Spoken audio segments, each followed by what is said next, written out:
Ah, não, pós-treino e pré-treino. Didn't Poeta com I didn't learn program. Se ao final minha amiga desse tanto aí, eu não sei cantando bola. I took Python. That's running C. Yeah. And if you need anything regarding this, just text me. Huh? Udemy. Thank you. Udemy? You too. So if you type in Udemy, it'll give you a whole bunch of training lessons from, you can learn from music to how to build a deck to programming to whatever you want to try to academic I don't want to. No, you're fine. academic site. I hate what? Oh, it's so annoying. This stupid computer. Well, we're doing circuits now. Uh-huh. 1 week, one left that, so I want to. Circuits 2 or One. Just oh, Do I just? Yeah. circuits 1. I mean, Mr. Mark, And sulfur. no, not Mark,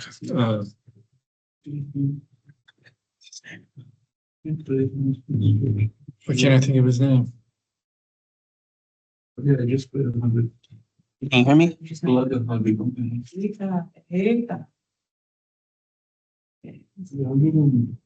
Hello?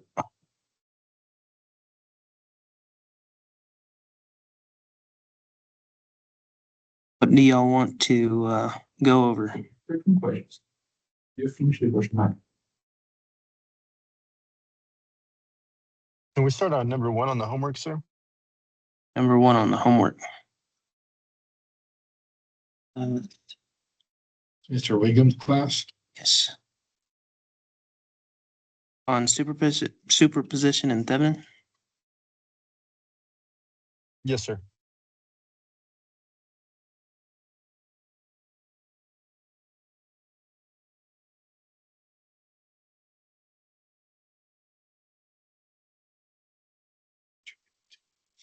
How'd you get to do this? Do what? SI. Oh, I just did good in class, and Mr. Wiggum thought that I'd make a good SI. Came and asked me if I wanted to do it. Nice. You can't complain about it.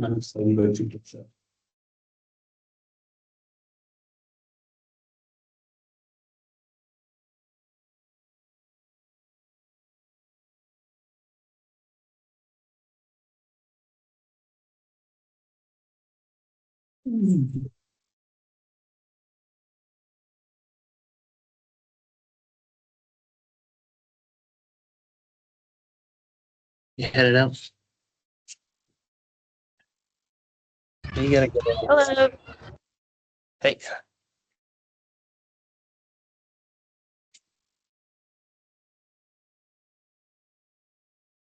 Man. They're right. It's kind of strong. You can understand what you need to do. No, I have. Yes, sir. Is it for normal?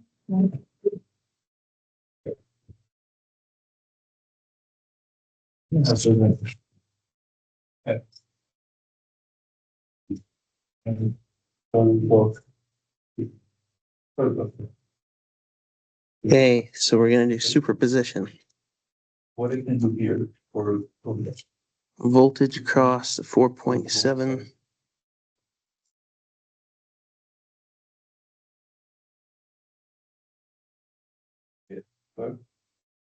Hour. So you do the same thing there. So So it's all about the 4.7 over here. this is here, the square root, so square root is. So what we're gonna do with superposition, This case is square cube. Instead of 2, I put 3 in both sides, so I. is we're looking at the individual contributions that each source in the circuit provides. 1/3, yeah, so we got. So what we're gonna do is we are going to That's 1.7. to equal X squared. It's been set up. You don't do that.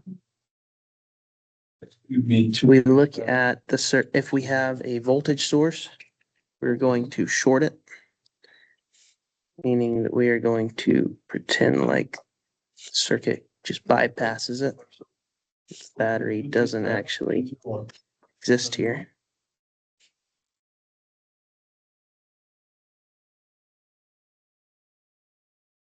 So we short batteries and we open current sources so we can just erase Oh, because the current source and need to do pretend it was never even there at all.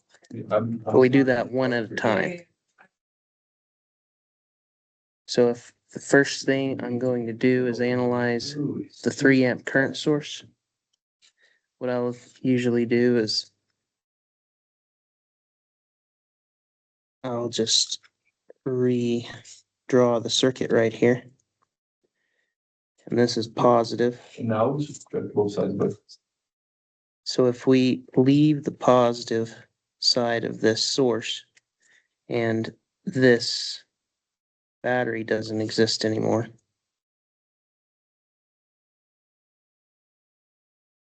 we are going to get to this point right here, and then we have the option of going left or right. So what I'll do is I'll come out and branch. So if we go left over here, we see that we can hit this 2.4 ohm resistor. And if we go right, we run into 4.7 in series with 3.3 before both return back to the negative.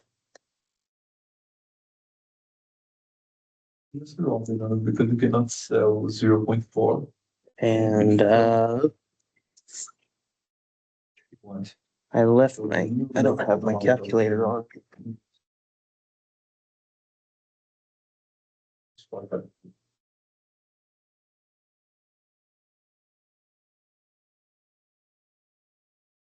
A calculator. No.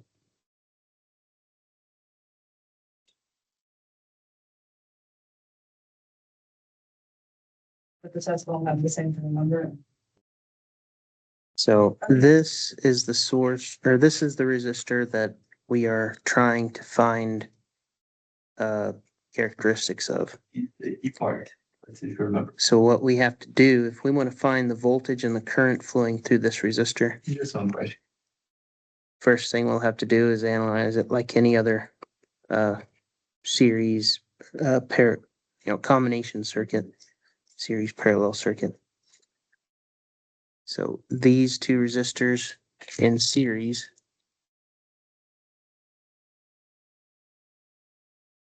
will get you to 8 ohms. So when you see this, what is the derivative of Ex? You have 5 EX, and I ask you the derivative. So this is 8 ohm What equivalent right here, is and then 8 in parallel with 2.4. change? So if I ask you this, so what is the 2Ex? 1, Do you? I'm not sure how to look for it. 1 over 2.4. 1, And I don't know the name of the control. 8. What about the minus board X? Like it, I believe it is 1.846. I'm still doing the antiderivative. So, Okay, so the minus.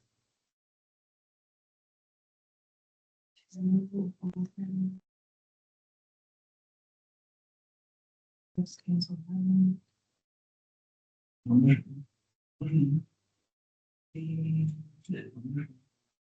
Let's see. Anyone can verify that. I don't have a good calculator here with me.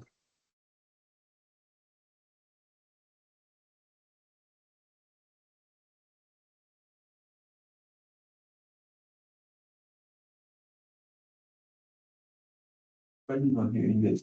You can do it. I'm gonna go outside and grab that calculator real quick.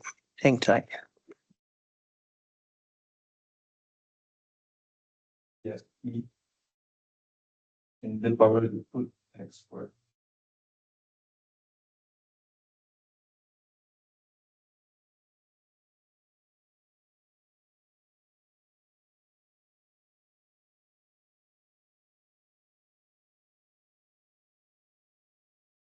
Just the same thing. No, No. I do that times that. in the five dx, what is the derivative of X? So basically, you put one in the bottom. Okay, What's happened there? so this one would be two E X First, squared you always repeat this top part, divided divided by two. to what? What is the derivative of X squared? Okay. That's my answer. I'm supposed to answer two, but Oh, Like the wait, problem. wait. yeah, it's plus it. I just want to correct this first part if you. That saved me in the last.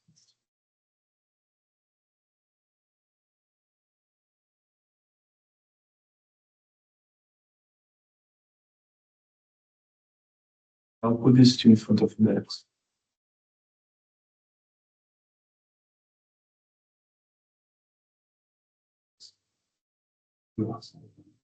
And so this.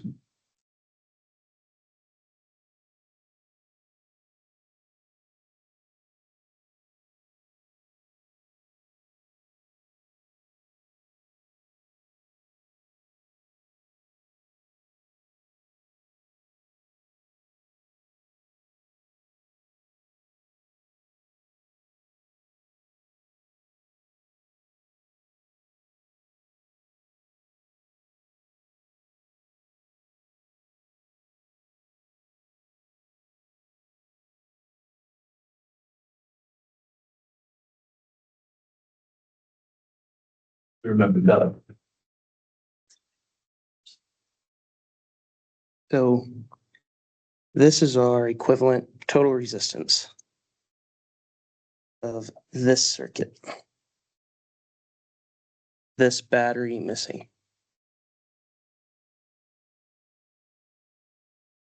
Now that equivalent resistance multiplied by 3 amps, the total current that has to go through it,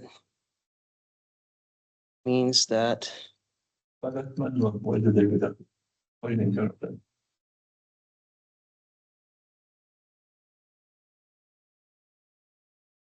the voltage required to push 3 amps through this circuit is 5.538.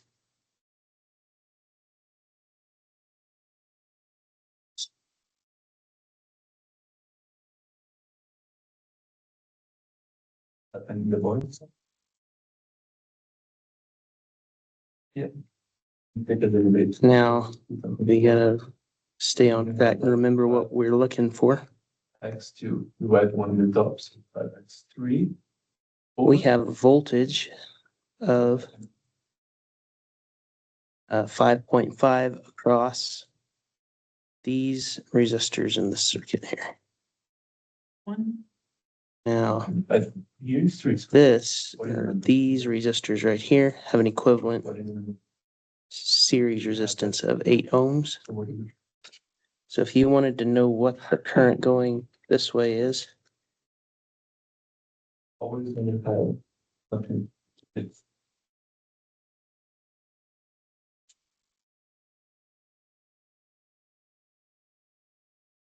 We can have it. 692 milliamps is going down bottom.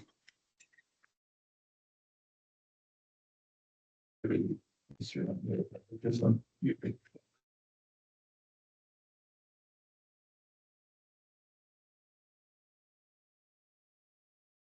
So this is the current that runs through the 4.7 ohm resistor.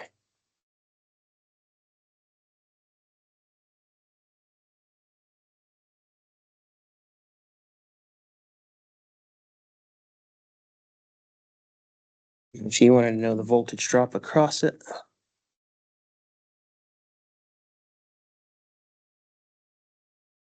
(692 milliamps times 4.7 ohms give you a voltage of, oh, and it's stood upright,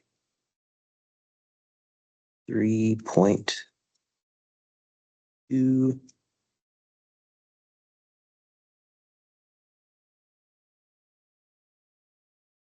Now this current source is going to be delivering its current going up through this resistor.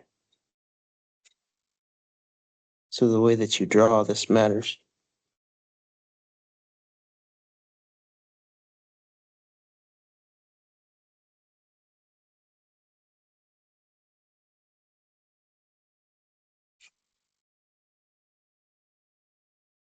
So this is what the current source is doing for the 4.7 ohm resistor.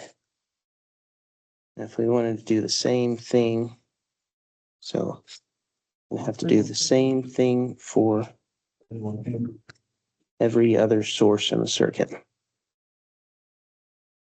Because this one is a battery, because this is a battery, we had to short it when we did this problem.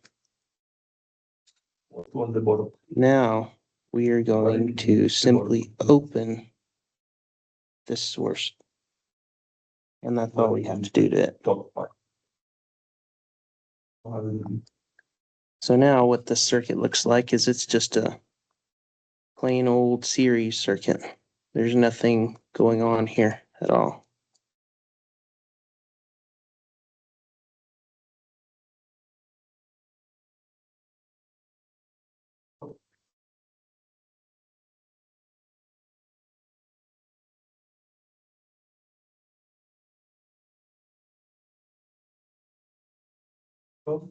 This 12 and 13 was the corresponding for you. So this new total resistance, 4.7 plus 2.4 plus 3.3 is equal to 10.4 ohms. And 12 volts divided by 10.4 ohms will get us a total current flowing through this of 1.154 amps.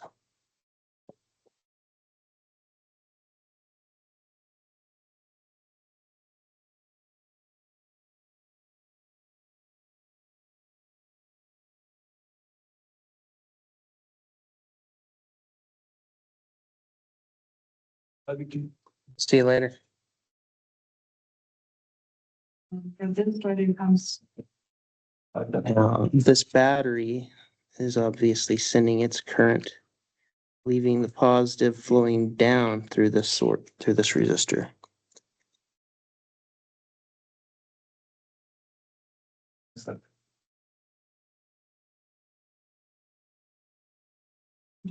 What do you want? And that current through that resistance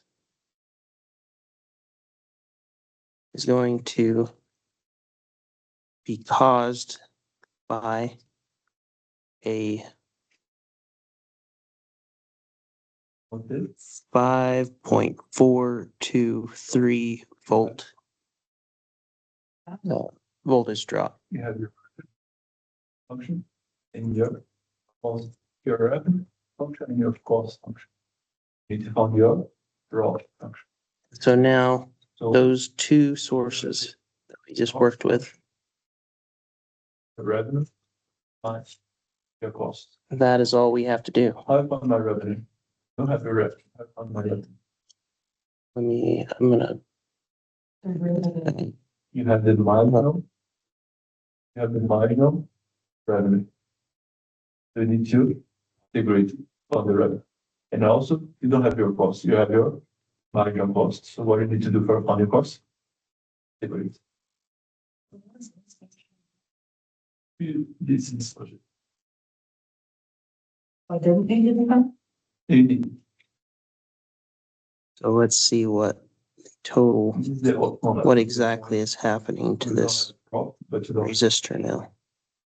Don't have, We have Yeah, it's not the a problem. current source. you don't have like loss, but. Integrate. There you go. Yeah, it's like building the end.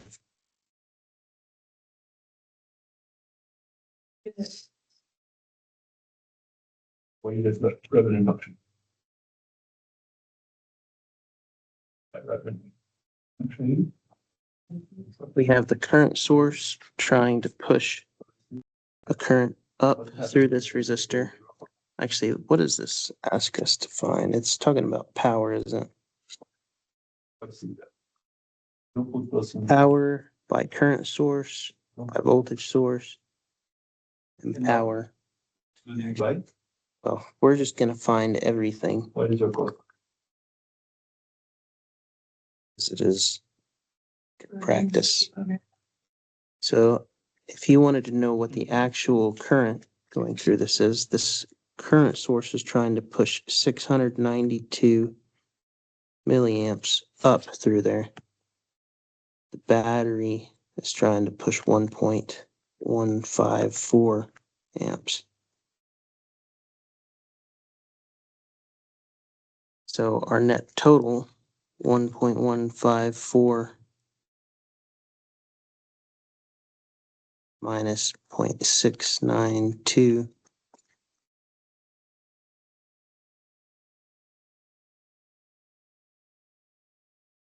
It's a true current flowing down of 462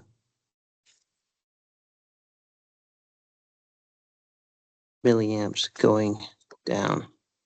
So that would be the true current flowing through the 4.7 ohm resistor.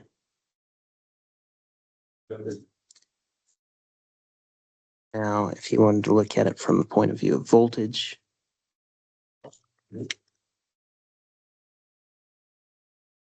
we have positive, negative 5.423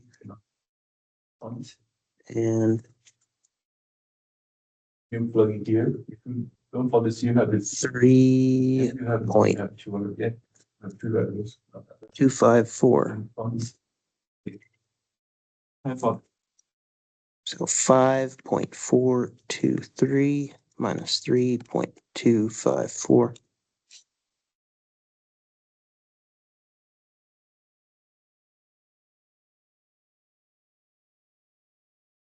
It's us 2.169 volts. The 200 is fixed cost or is it total? That is the true voltage Inside it.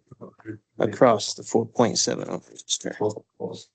You plug. All in all, it's the total. But Not due to any one source, it's just due to everything. Superposition, fully played out. If we took 2.169 and divided by 4.7, we get 406.461489, so 461 milliamps, which is this number. nice. And then Now we have. But if we wanted to know power provided only by the current source, 3.254 volts times 692 milliamps.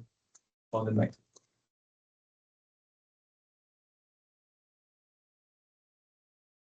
One more page. Maybe the last one now. we get a voltage or a power of 2.252 watts. That is the power dissipated in the this resistor due to the current source, supposedly.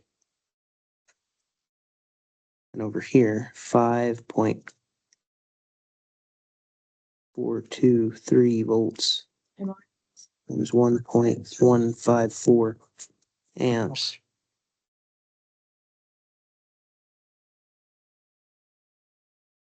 Yeah, you need to do present. What is exact months the days? Yes. 154 gets us a power of 6.258 watts. You want to move it below. How many units?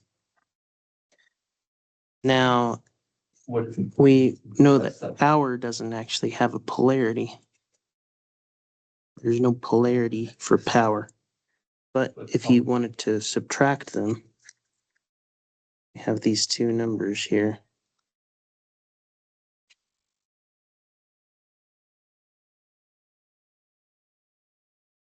Eighty into that, That's it. You can- and that is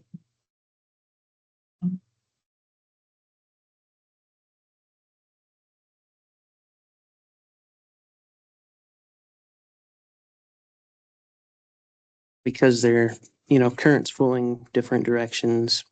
Voltage is different polarity. You would think you'd subtract it 6.258 watts minus 2.252 watts will get you to 6.258 minus get you to 4 watts, 4.006. That is the answer that you get from doing superposition on the power.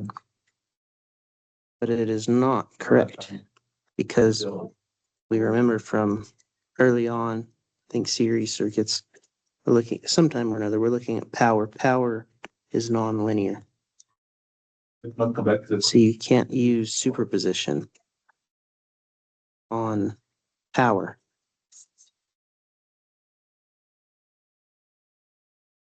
how many gifts of to What we're going to do is we take these numbers, the actual true values,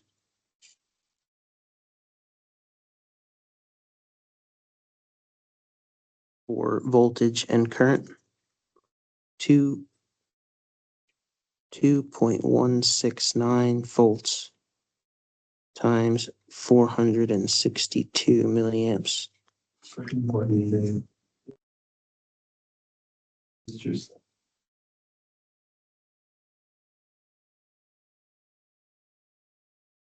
It's us a power of 1.002 watts.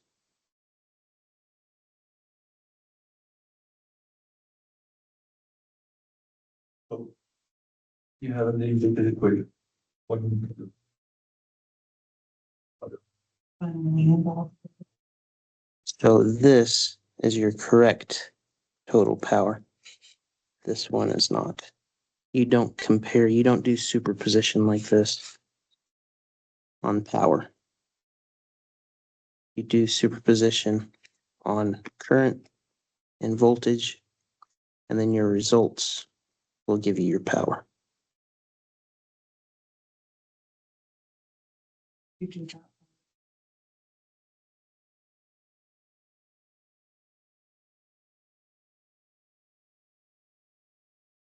Oh. The bonus, what do you do? That all makes sense? So the answer to this little part right here.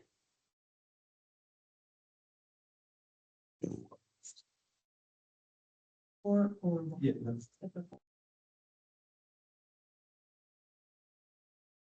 Make sense?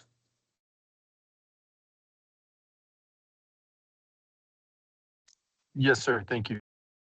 Yep, sure thing. I'll look at number 2. Yes, sir.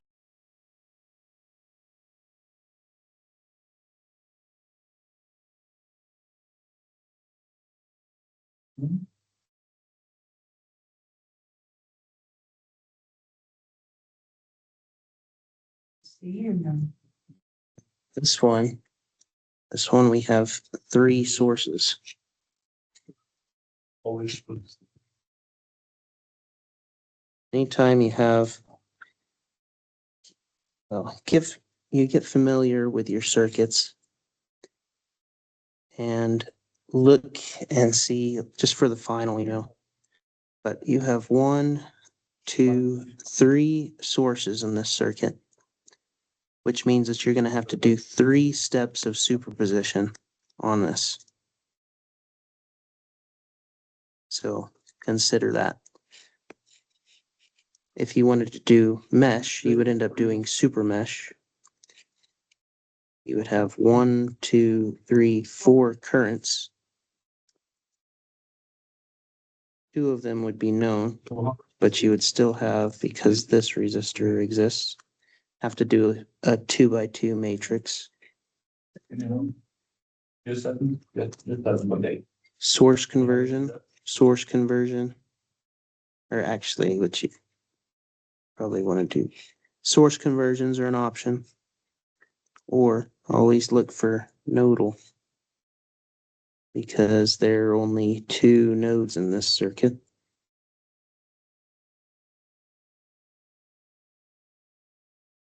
Which would make that pretty handy. So keep your eye out for stuff like that. This is not I would choose nodal for this problem. This is not a good superposition question because you have those 3 sources. Let's change that. We're gonna do it anyway. Is that still wires on it? Yes. Right. And similar, but. Just for the.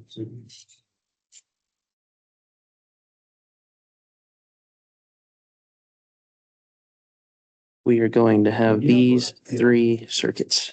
We're gonna have a 5 milliamp current source. The variable yeah. People do. We're going to have an 8 volt battery. Change colors.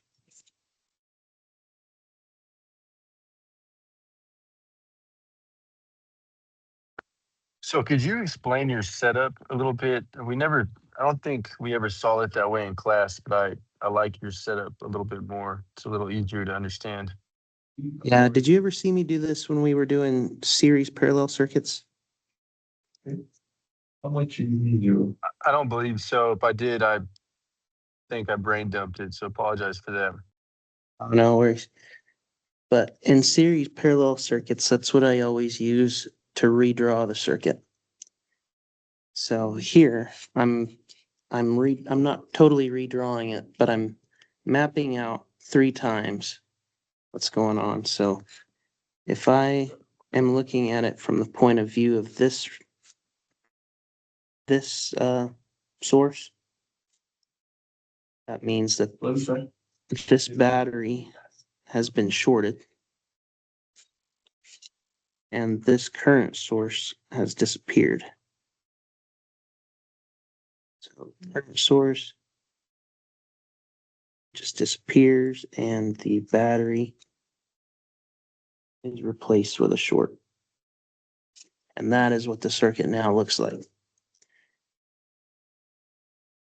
So this is the positive of any current source. It's where the arrow is pointing to. Because current always flows from positive into negative.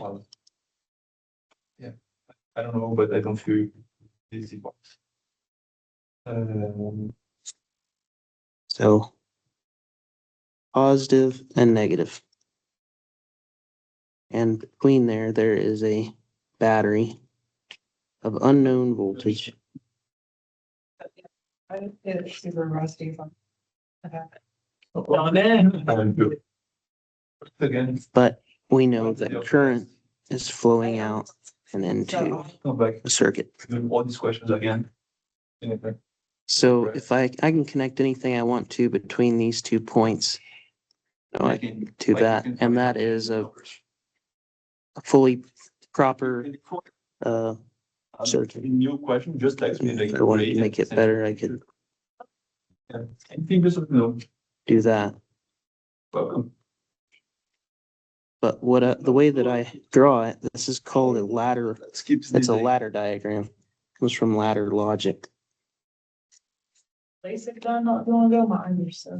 but it's just the same thing. It's exactly the same thing. I have a beginning point and I have an ending point. So I'm going to begin at the positive of the source and I'm going to end here at my negative. So I leave positive, I get to this point, and then I can branch off 2 directions.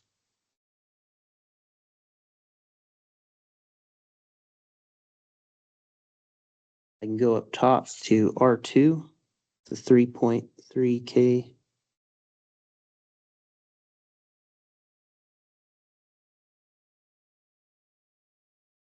Or I can go down here to R1,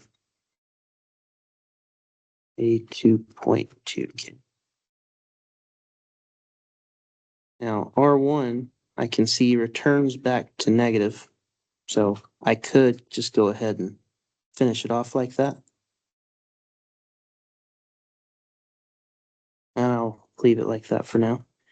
Now we see that R2, after R2, we get 2 paths that we can go down.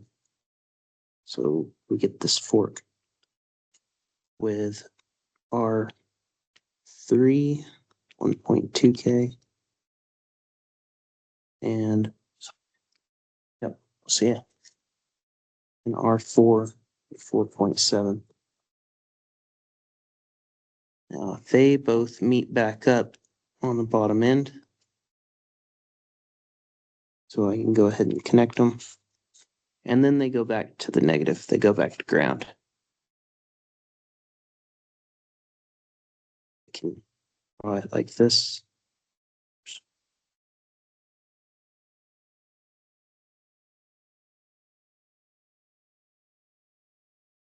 And this is the circuit from the point of view of the 5 milliamp source.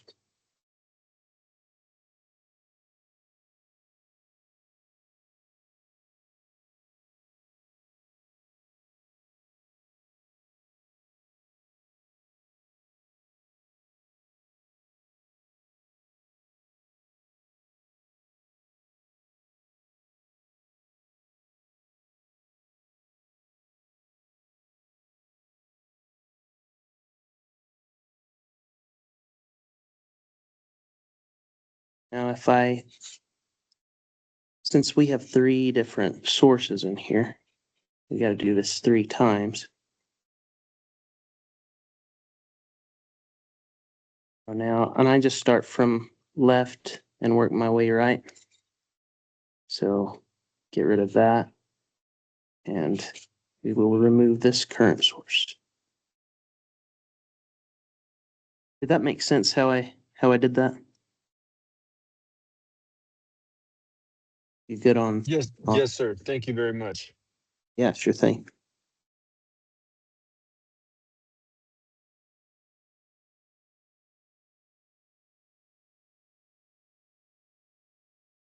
So now this source has disappeared. And this is what the circuit looks like.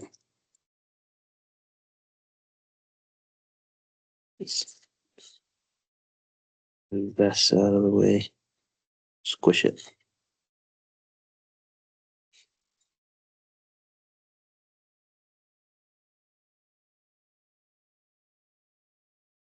So we start at our positive terminal. We are going to leave, and this is an 8-volt source. We leave and we immediately hit R3, 1.2. And then we get to this point and we can split two ways. We can go down to the 4.7. We can go over here to the 3.3.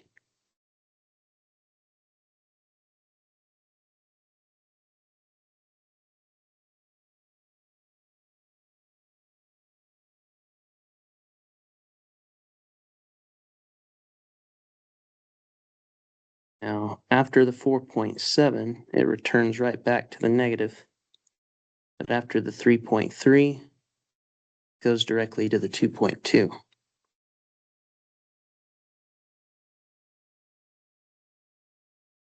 And then that 2.2 returns back home.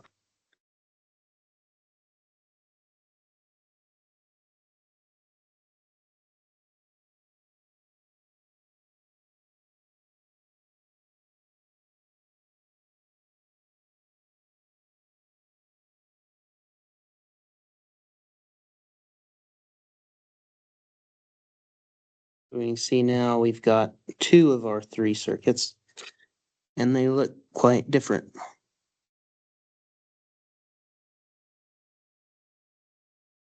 We're going to end up having three very unique circuits to solve for whatever we're trying to solve for.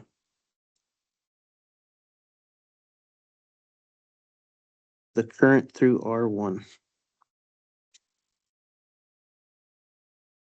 So this guy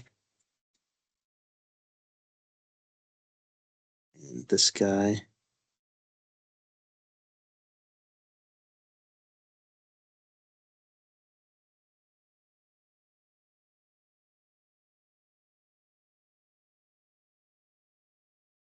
So now there's only one more source we got to deal with.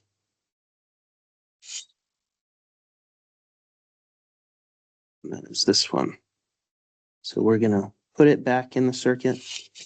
We're going to remove this 8-volt source once again.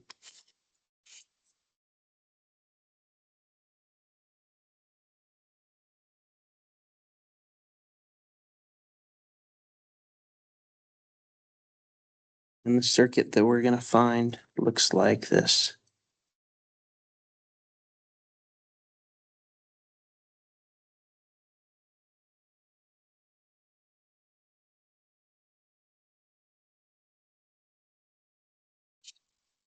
We leave the positive of our source, and we can go 1, 2, 3 directions. We can go to this 4.7, or we can go to the 1.2, or we can go to the 2.2.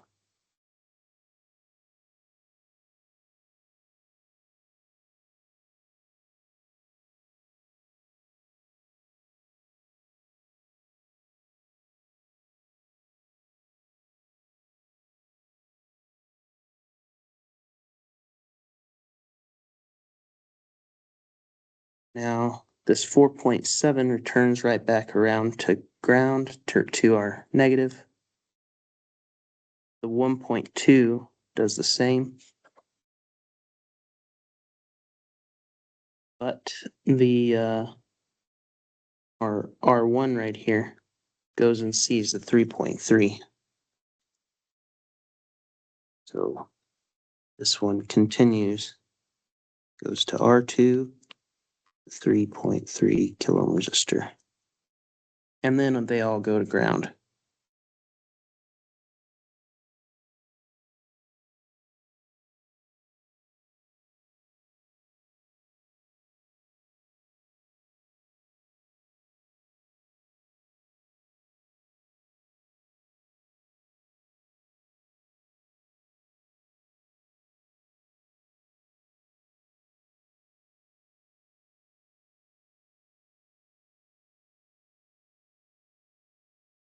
So this is what the circuit looks like from these three different sources.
This is what we're working with.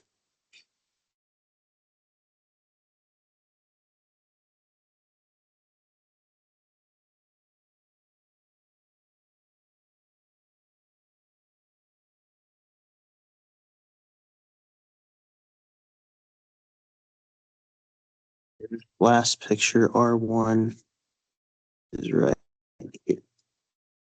So all we gotta do is we gotta find the current flowing through R1.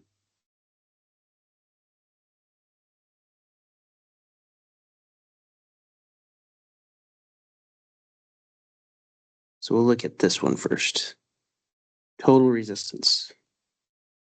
We'll look at R3 and R4.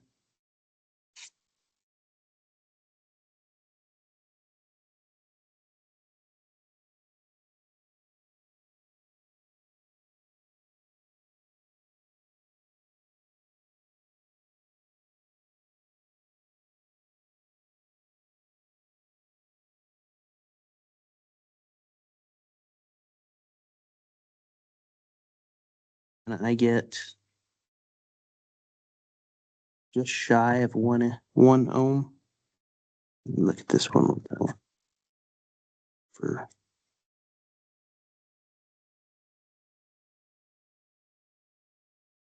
yeah. So I get 0.956.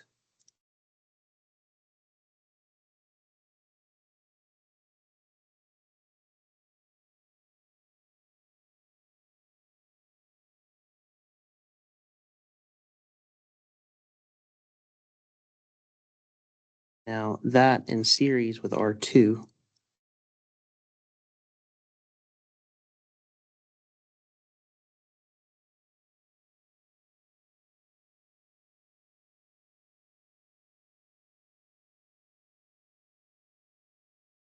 And these are all in kilo ohms.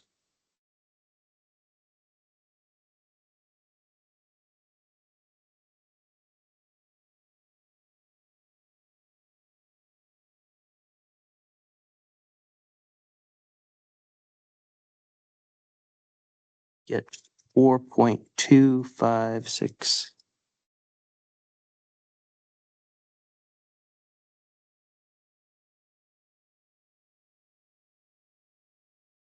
And now that in parallel with R1.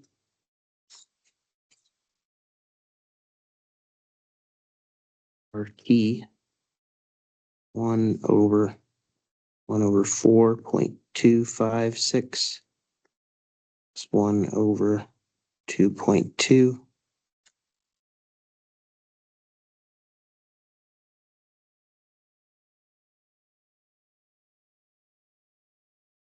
Gives me a total resistance of 1.450 kilo ohms.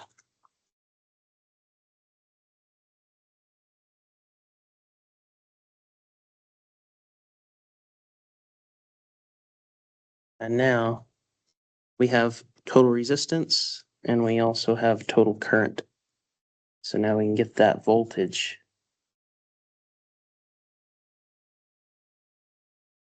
.45 kilo ohms times 5 milliamps. And I'm going to use the actual full number I have in the calculator here. It came out to 1.450301917. Just going to carry that. So if you get different answers, it's just because I'm not rounding here. So times 1,000 and times 0.005 gives me 7.252 volts.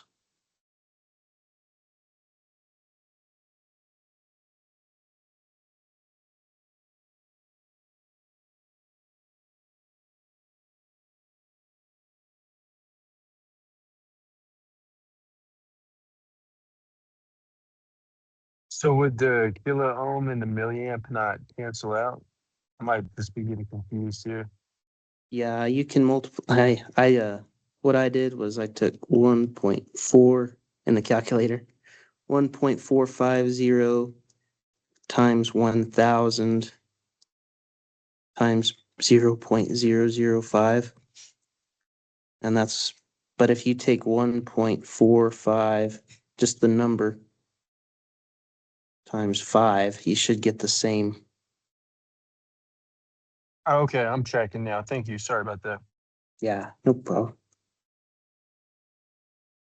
Yeah, the kilo and the milli will cancel to give you regular units. But I always just, you know.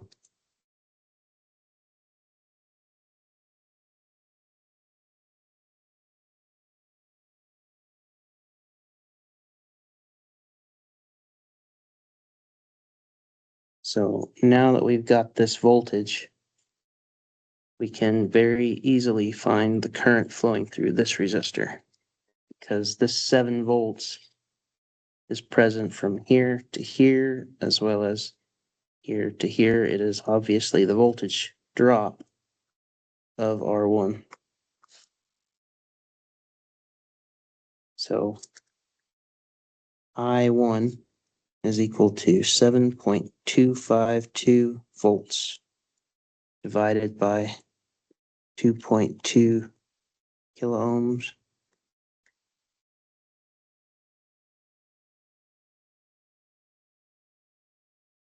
And I get 3.296 milliamps. And if we go back to our picture, R1, this source is going to be sending current down. So it's always left to right in this picture, but always come back to the original drawing and see which direction it's going.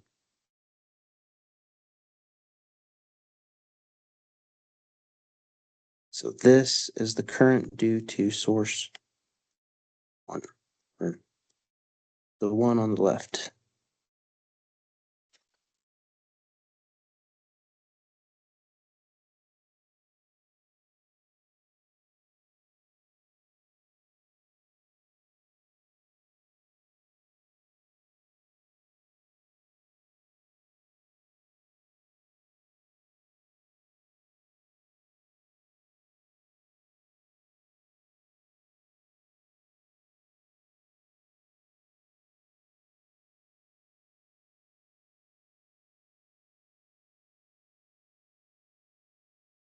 Now this one.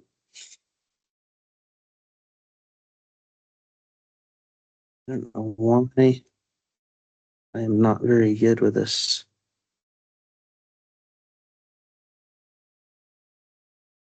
I'm not sure it's all my fault.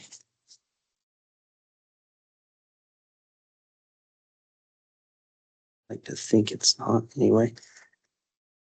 So we have, that is a 2.2.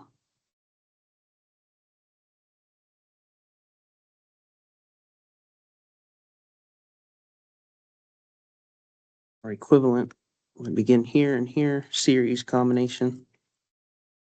Are 1, 2, combination of 1 and 2 is equal to 3.3K plus 2.2K, which is 5.5 kilo ohms. And then R 1, 2, and 4.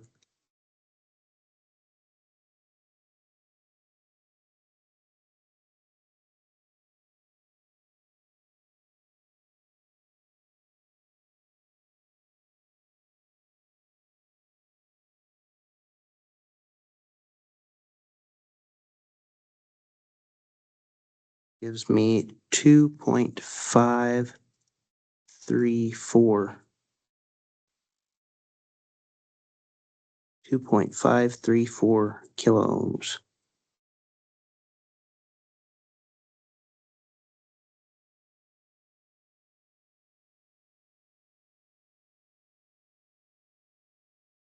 And then our total voltage, or total resistance, is this number plus the last resistance available.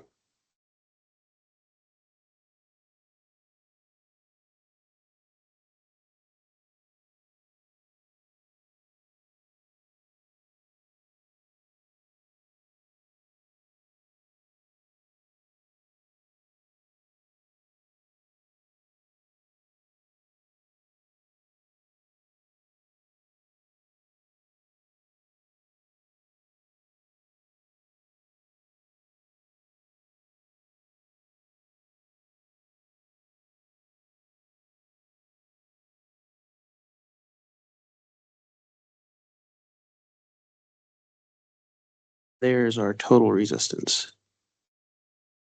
Now we have total voltage.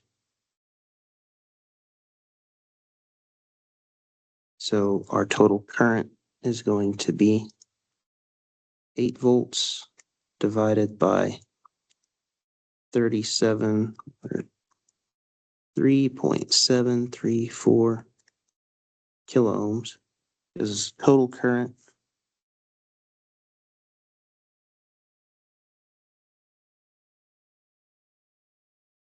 Of 2.142 milliamps.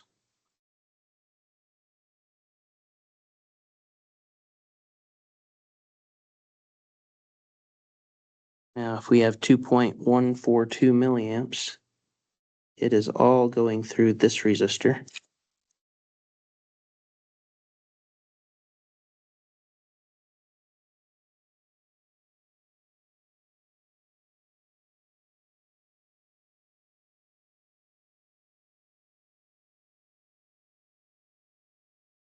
So V3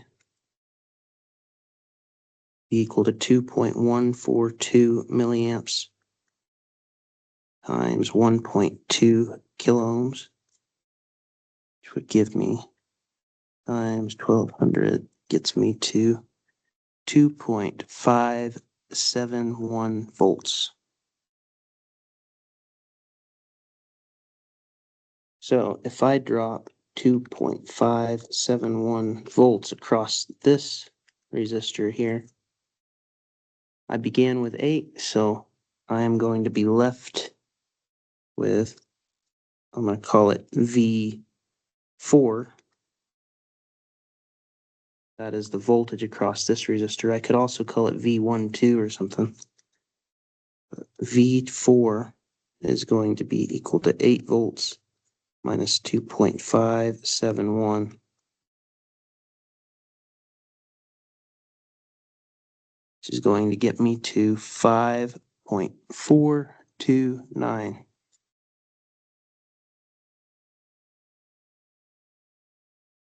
So now I know that the voltage across these two resistors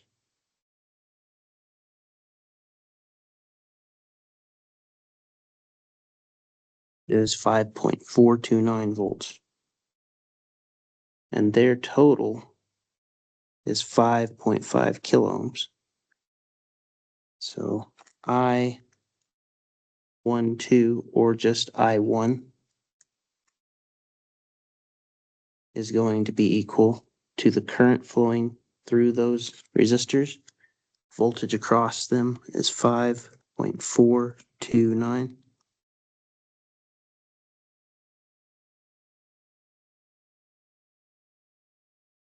What I'm going to end up with is 987.136. I'm not even going to do that. It's 987 microamps. Is I1.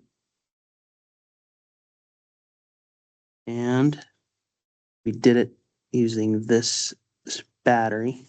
So positive, it's going down.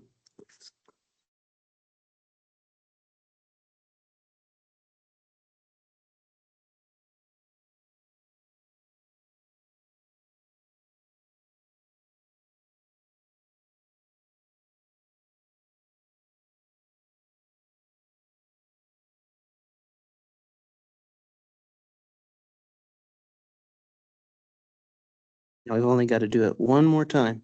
So this is why, if you have to do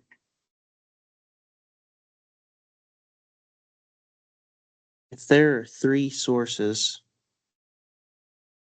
I don't usually try and do superposition on it. I mean, you can do it pretty quick if you're not just pacing through it like this. It doesn't take all that long. It's not too bad, but still you have to do three different, you have to do it three times, which triples the likelihood that you're making mistakes along the way.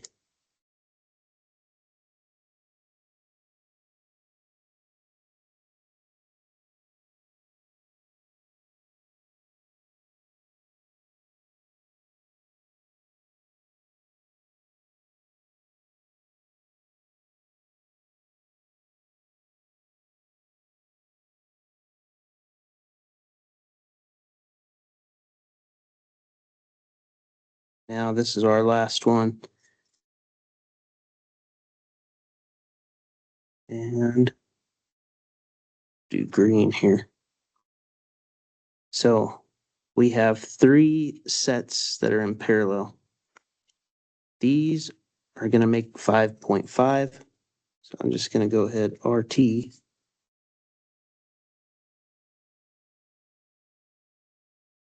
RT is equal to 1 over 4.7. It's 1 over 1.2. 1 over 5.5.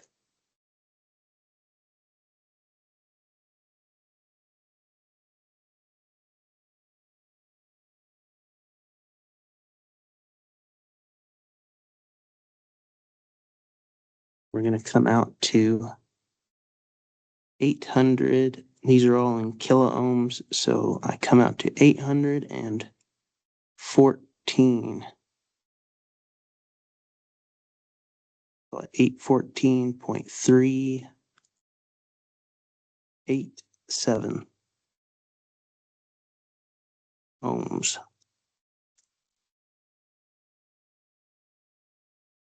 Now,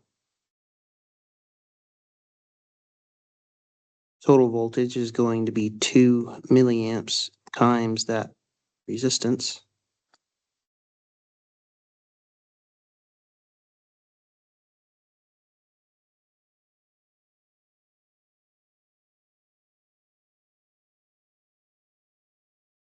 Which gets me a voltage of 1.629. So now I know the voltage from here to here. So again, I have voltage up top, 1.629 volts. So if I wanted to know what the current is that's flowing through here, the total voltage across both of those resistors is this number. And their total resistance is 5.5 kilo ohms. So I1 is going to be equal to 1.629 volts divided by 5,500 ohms.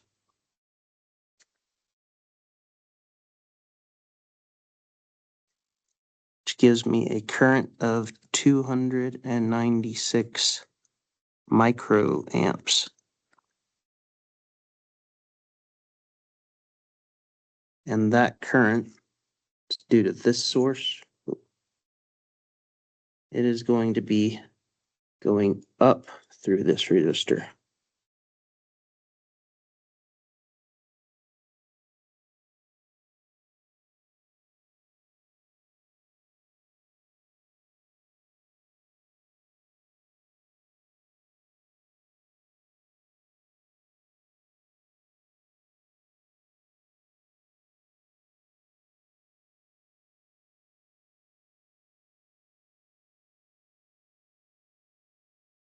So now all we've got to do is compare our three results.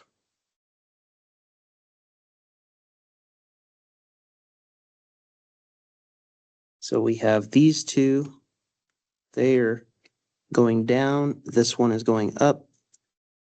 So 3.296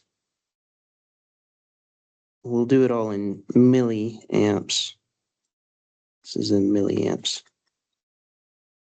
3.296 plus 0.987 minus 0.296. And that is because through this resistor, this current, well, it's good I got these in different colors. This one is going down.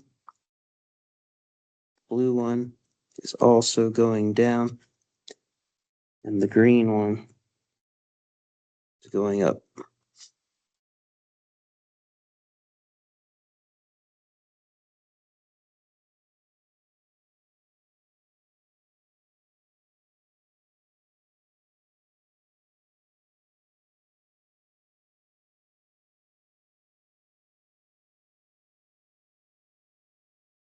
So what this is going to get me, 3.296 plus 0.987 minus 0.296, and these are all in milliamps, gets me a total current. It's going down because these are going down. They're the larger number. A real current coming down worth 3.987 milliamps.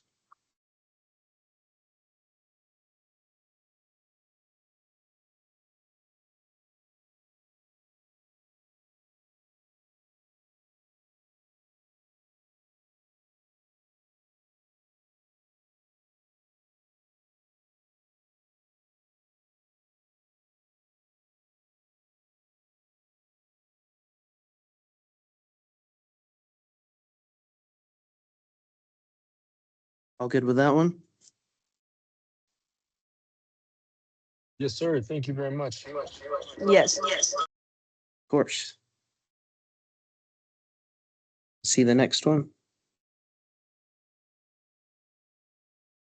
We can speed it up a little bit if you'd like. Yeah, that's great.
This circuit isn't totally filled out because we have, I don't know why this is so blurry.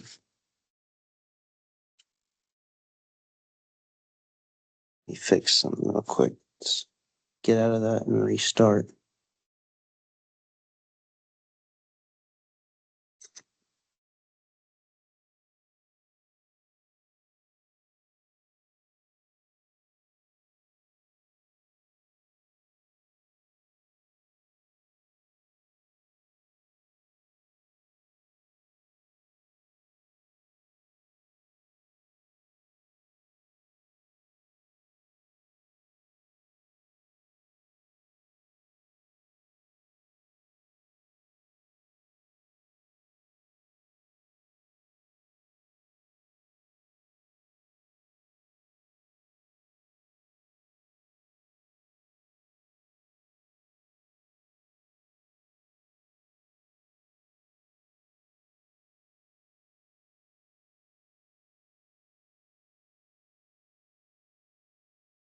So we are missing two sources.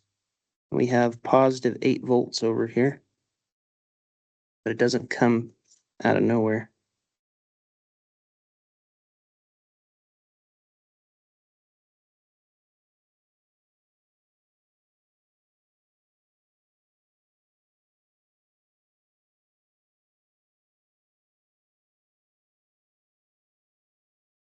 The same thing is happening over here.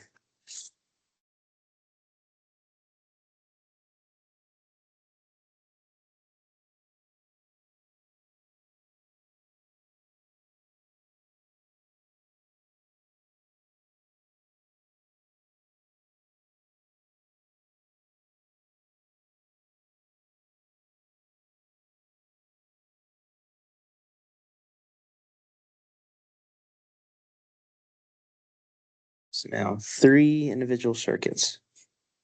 First one we're going to deal with is this one. So that means that we are going to pretend like this one right here never existed. And we're going to pretend like this one has a short across it. That is going to make this these two are in parallel, and then these two are in series, if you can see it. So we have our 12-volt source.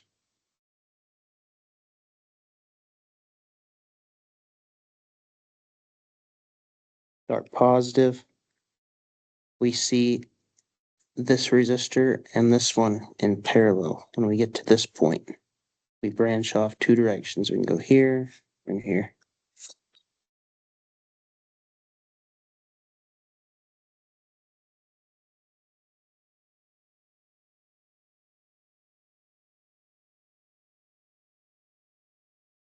And since we have these 2 4s, and I'm not sure what we're trying to find, but they're both 4, so I'm going to label R2 and R5. This is R2.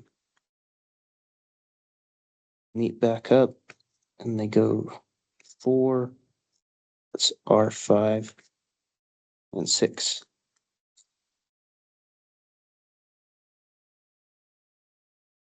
So now we got to deal with this source. We have a 6 amp source.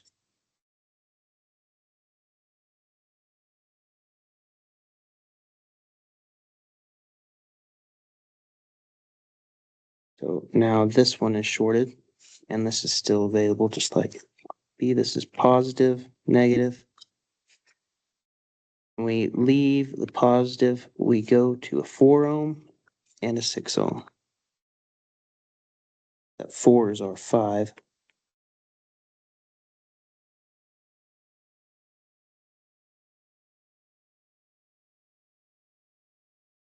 And that this 4 ohm resistor returns right back around to negative. The 6 continues on, and so it's going to go from the 6 right here around, and it gets to this point. It sees the 12 and 4R2 right there.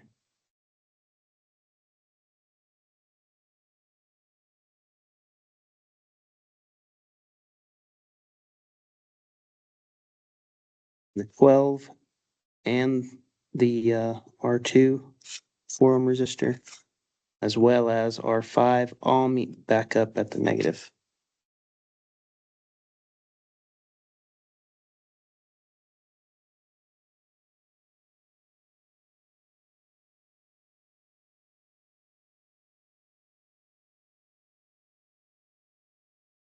Now we got one more source to deal with.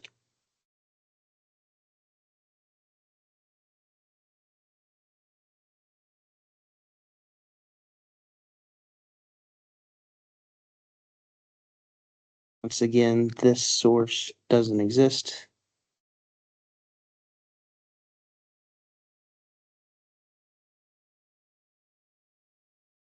And this is no longer shorted over here.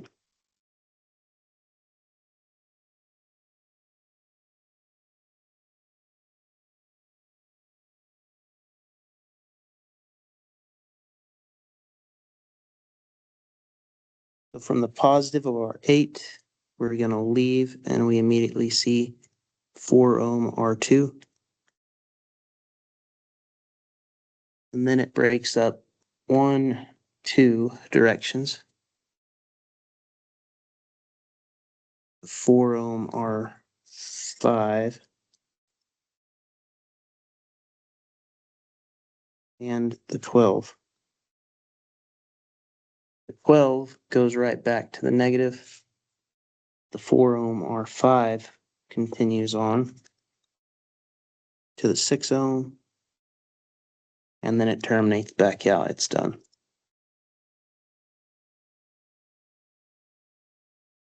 So these are our 3 circuits.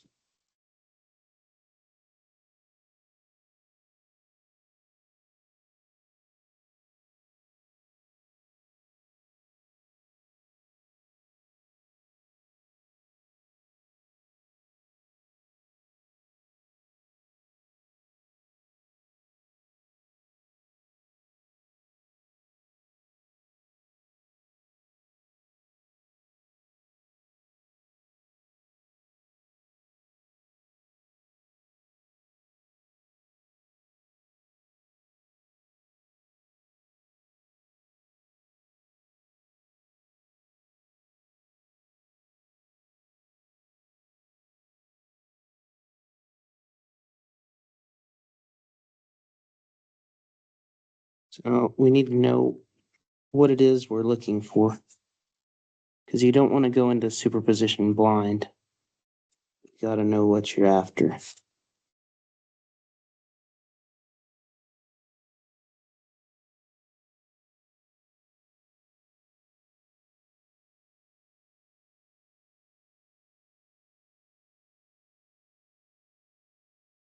And in our case, we are looking for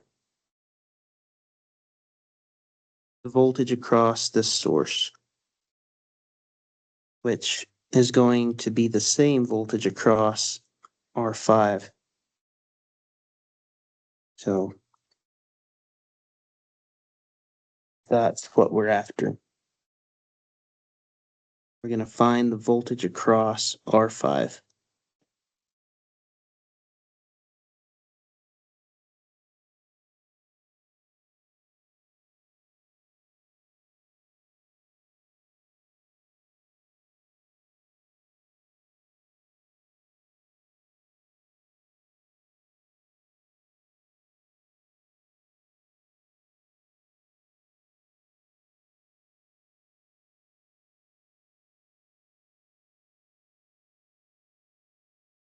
Okay, so our total resistance in this one, we are going to take 12 and 4 in parallel. 12 parallel with 4 is equal to, I think it ought to be about 3 or something.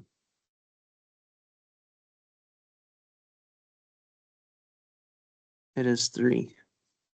12 parallel with 4 is equal to 3. And 3 plus 4 plus 6 equals 6, 10, 13. 13 ohms for our total.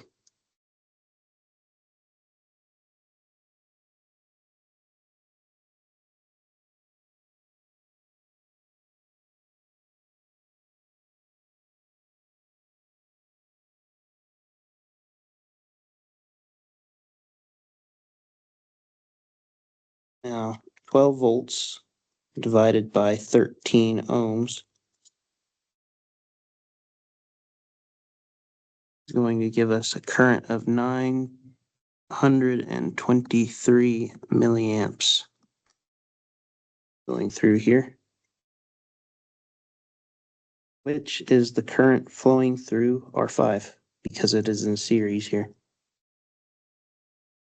So this is RT, this is IT, and I 5 is the same number.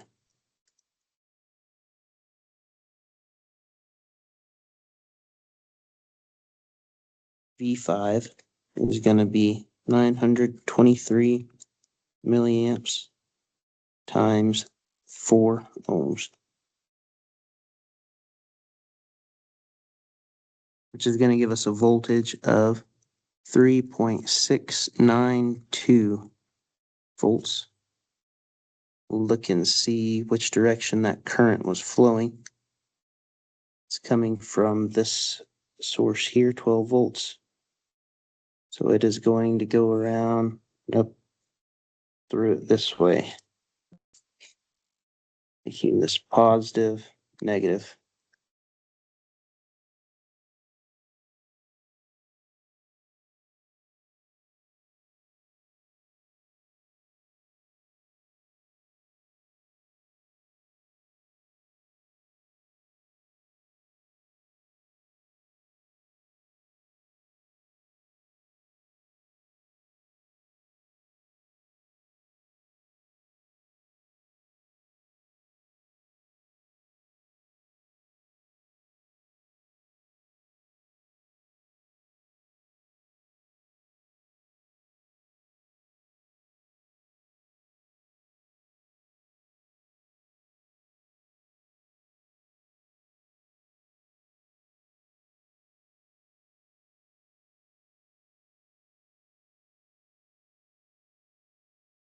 I'll look at it on this other source.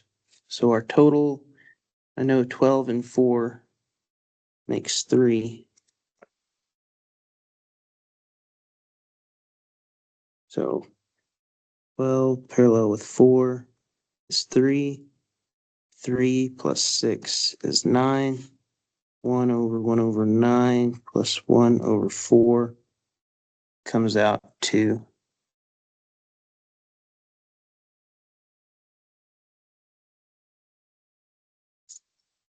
2.769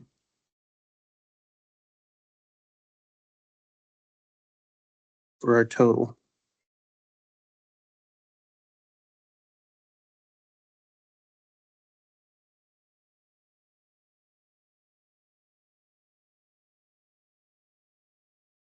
Now, 6 amps, call it total voltage. It's going to be the total current, 6 amps times 2.769 ohms, which is going to get us to 16.615 volts.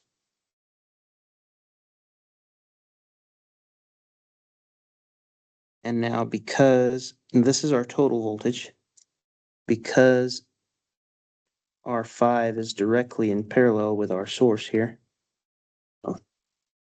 that also happens to be V5.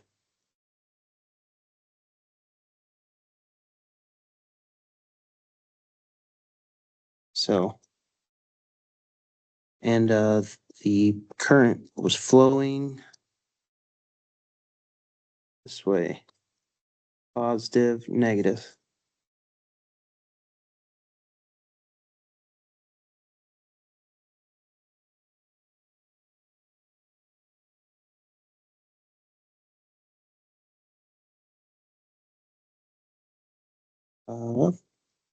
So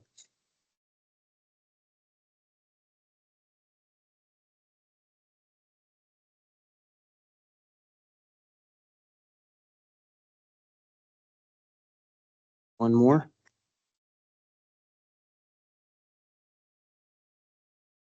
Four and 6 make 10. 10 parallel with 12 is going to be equal to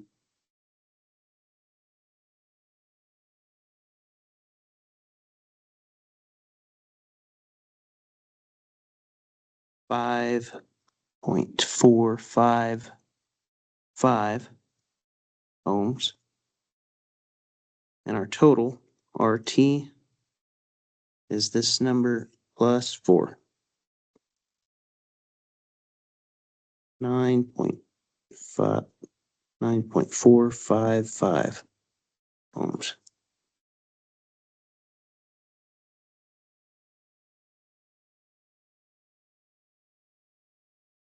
So now we have our total resistance, have our total voltage, total current can be 8 volts divided by our total resistance, 9.455 5.5. So plus 4, 9, 8 divided by that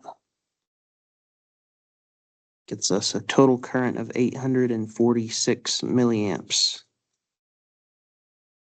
All of that current is going to be going through this resistor right here. So V2 there is going to be 846 milliamps times 4 ohms, which gets us to 3.385 volts. That's what we dropped over here. We began with 8 volts, so now whatever these are, the voltage that we're after, this one, just call it V. V is going to be equal to 8 volts minus 3.385 volts. This is 3.385.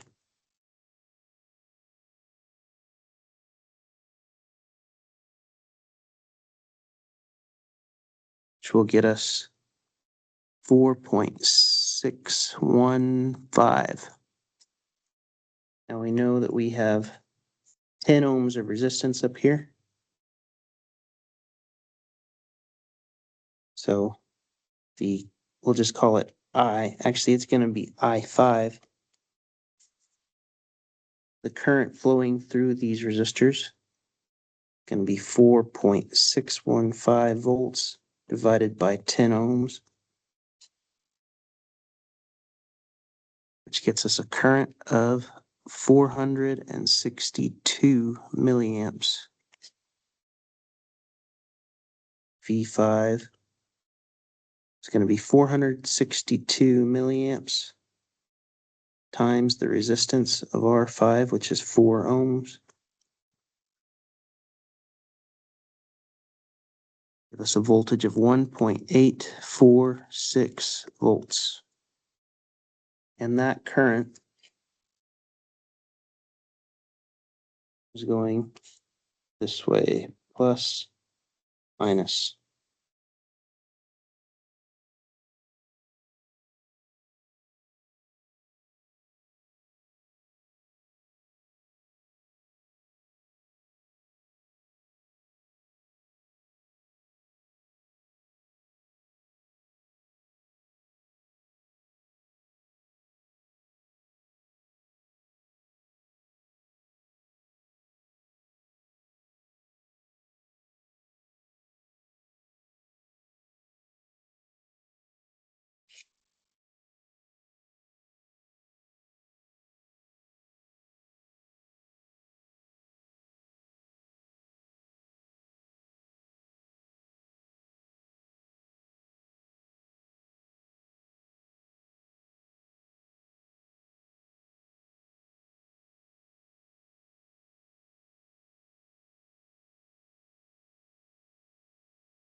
These are our 3 results.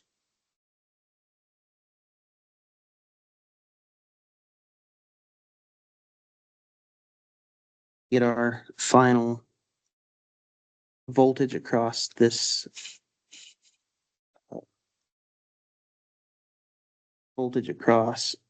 current source. Find the voltage across that parallel resistor, R5, which is going to give us V5.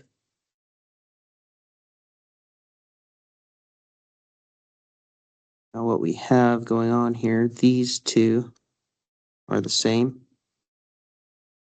They're going to be taking away from this one. 16.615 minus 3.692 minus 1.846. will get us the voltage across this resistor. Like that. To match this, as it is our greatest. 16.615 minus 3.692 minus 1.846. 11.077 volts.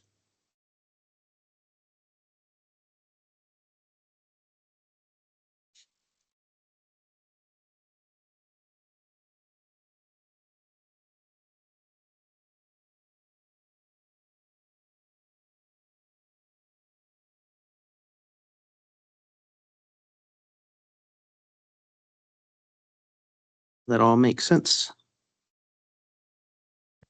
Yes, sir. Thank you very much, sir. I appreciate your help today. Of course.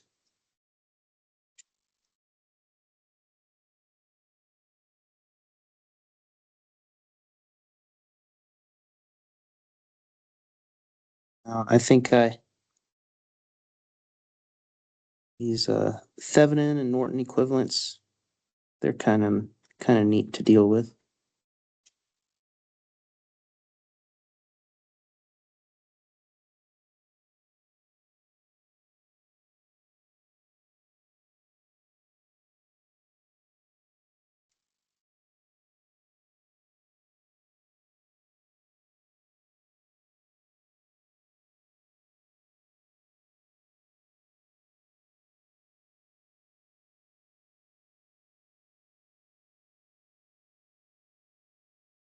What we have to do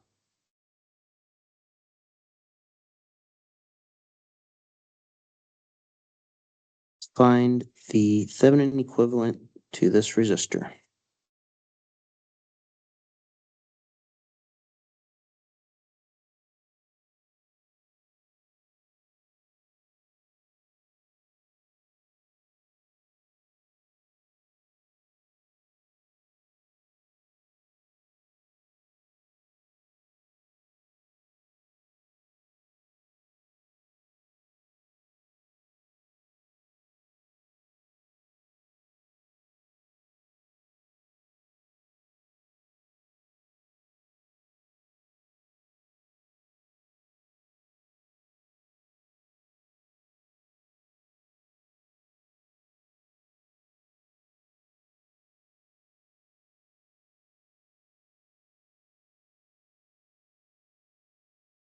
So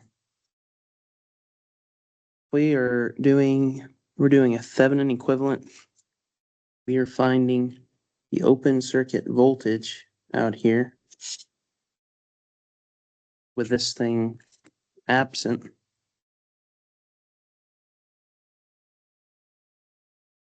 As well as the resistance that you would see if you put, if you wanted to measure the resistance here with an ohm meter. This thing shorted out.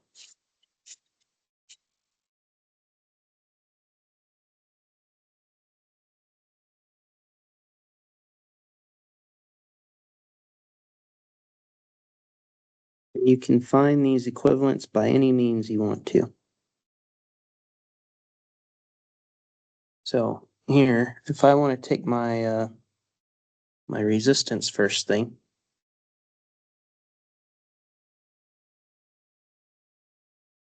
my Thevenin, my V Thevenin, I see 4 ohm resistor here that will branch off to a 6 and a 3 before returning back to the other side. 6 and 3 in parallel.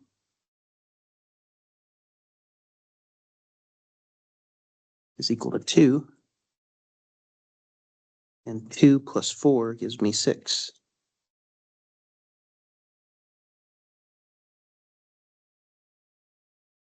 So that was pretty simple. Now you need to find this open circuit voltage out here.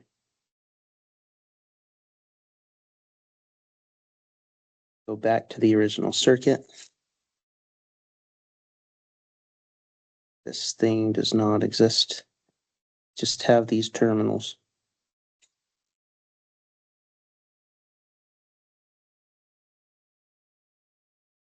So now analyze the circuit to find the voltage out here.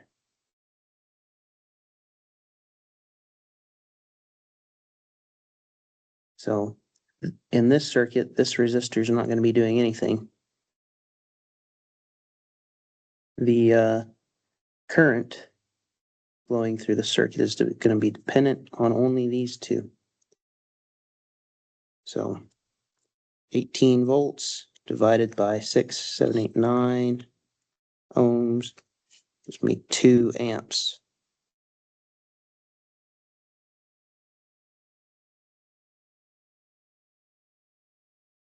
So I'm going to have 2 amps flowing through this circuit. That 2 amps goes through this 3 ohm resistor, producing this voltage.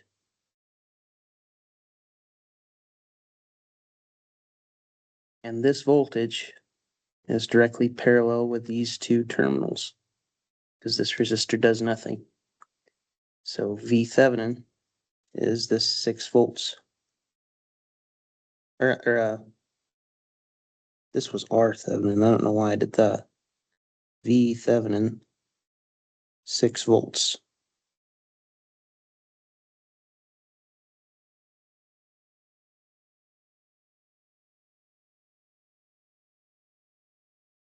You'd also do source conversions if you wanted to. 18 divided by 6 is 3. And then you would have a current source parallel with these things.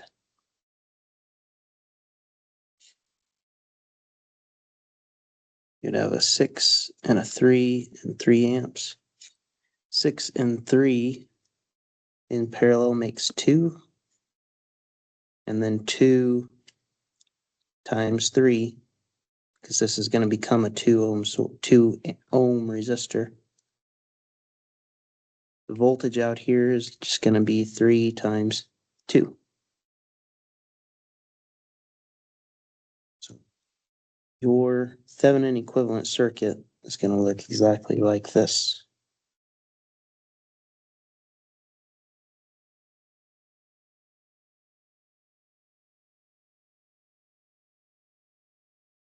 Six volts, 6 ohms. And then we can put that resistor back in there if you want to. But really, it's just a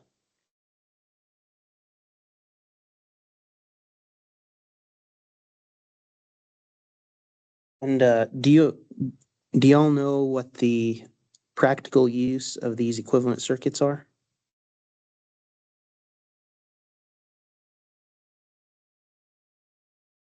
You know what a To Thevenin? quickly figure out the volts, the resistance, like to Yeah, change out so- resistance.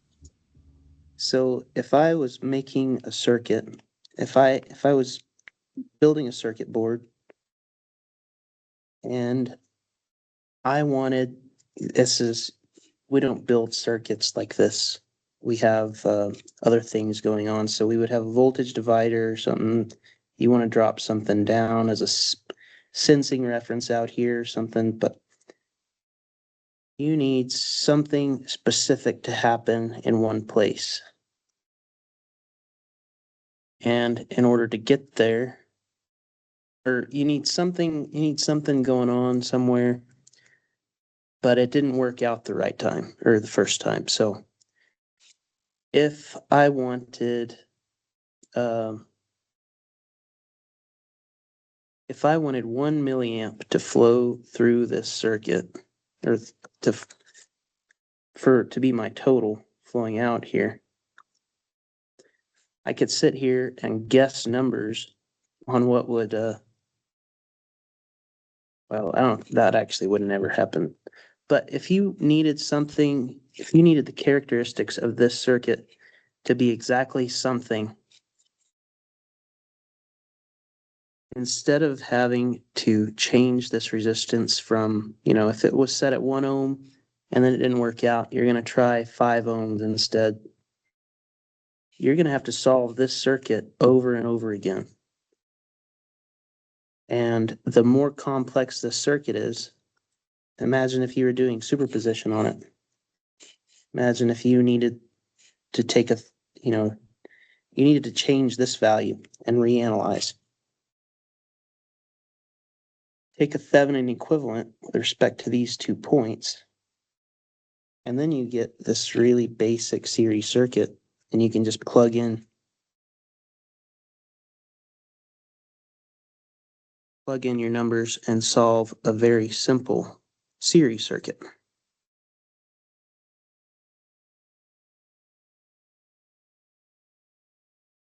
So it's kind of useful. The next time you'll see it, you'll be doing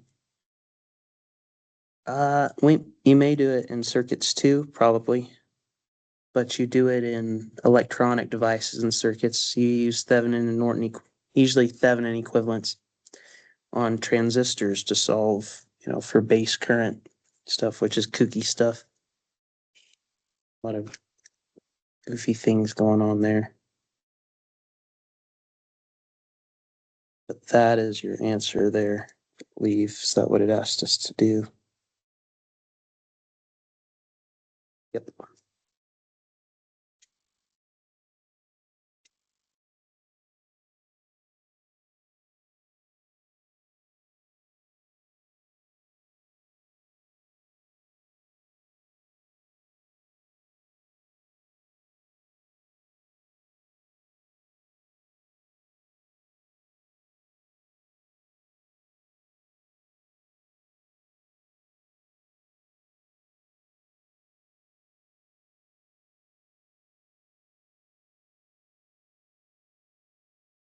Now we need to take a Thevenin, and if you wanted to find, we did this today, but if you wanted to take a Norton equivalent, just take these two and source convert. So 6 divided by 6, 1 amp.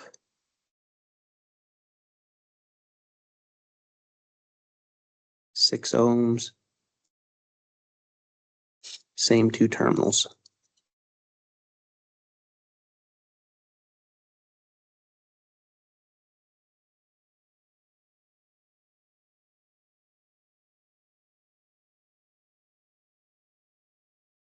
So if you prefer taking a Thevenin equivalent or a Norton equivalent, doesn't matter. You can do either one and then just source convert it in the end, because these two are equivalent.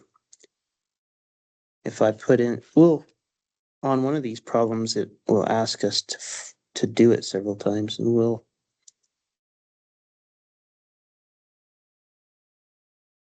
oh, no, we're doing this one. I mixed up.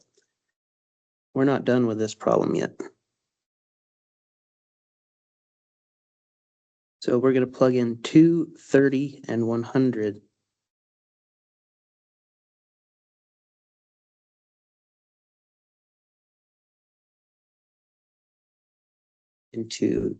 We'll do it in both of these circuits. I always prefer to solve a Thevenin against a Norton. I like Thevenin better than Norton, because in Norton, I have to do this and it gets old. That's the only reason. But for 2, 30, and 100, if R is 2,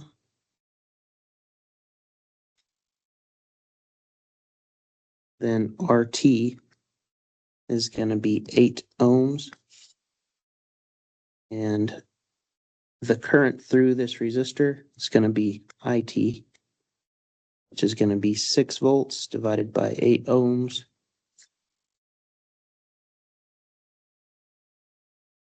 gives us 750 milliamps.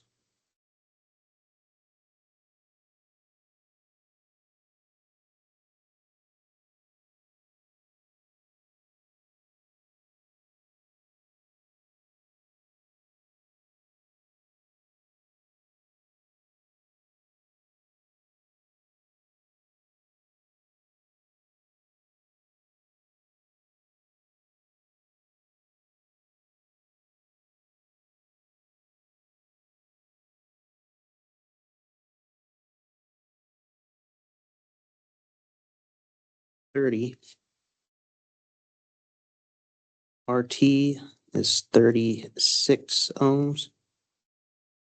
And IT will be equal to 6 volts divided by 36 ohms. This comes out to 167 milliamps. And we'll put our directions to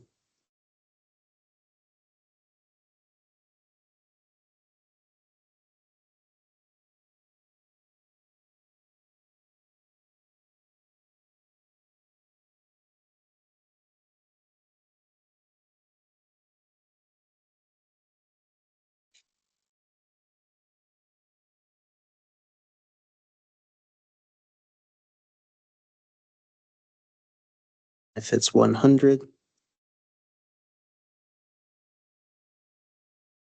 RT is 106.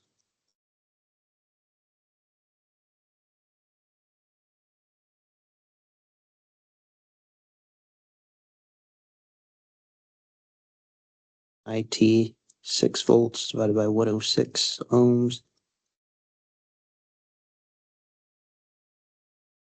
It's me 56.7. Let's call it that. Milliamps going down.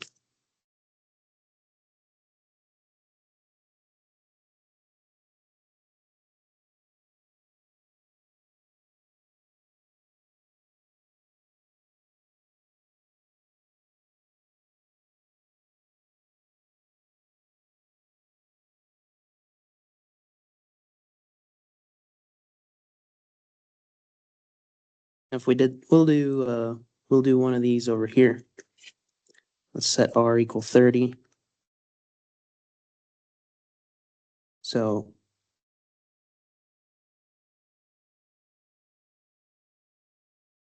RT will equal to 1 over 30 plus 1 over 6, which will come out to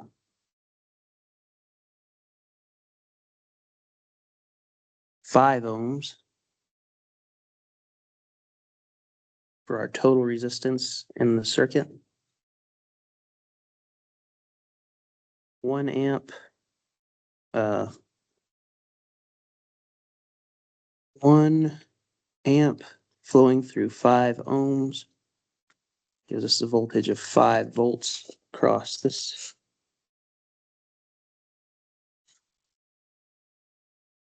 And now that 5 volts is present across the 30 ohm resistor. So 5 volts divided by 30 ohms.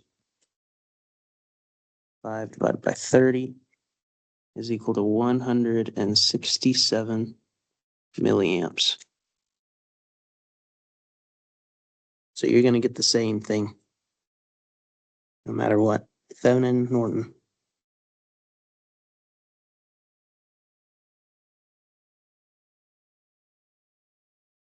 Now there's one, it was mentioned today, maximum power transfer theorem. That's coming up right after Norton. And Mr. Wiggum is gonna throw a whole bunch of, or there's like one or two equations, and it's just weird stuff. I don't know how to derive it. I haven't tried, I don't think. Maybe I have. But it's weird, and you don't need to know it. Maximum power transfer happens with your Thevenin equivalent or your Norton equivalent, when these two resistors are the same. So if you want maximum power transfer to happen in this circuit, R must be equal to 6. Then power will be equally distributed between both of these. 6, that's 12, that's going to be half an amp going through the whole thing, 500 milliamps. And it's going to be 3 volts across each. 3 times 0.5 is 1.5 watts. And you're going to have that across both. If you increase this to 7, you might think, your current, if you increase your resistance, you're going to dissipate more power, but that's only if current stays constant. But if you increase your load resistance, or this one over here, if you increase either of these, your current is going to fall, and it is going to slowly, power is an exponential. Power is going to kind of look like that if you graphed it. If this is your low, if this is 0 and this is 100 ohms, your maximum is at 6 ohms. That is max power transfer, just as a heads up. It's not difficult. It's going to seem like it next week.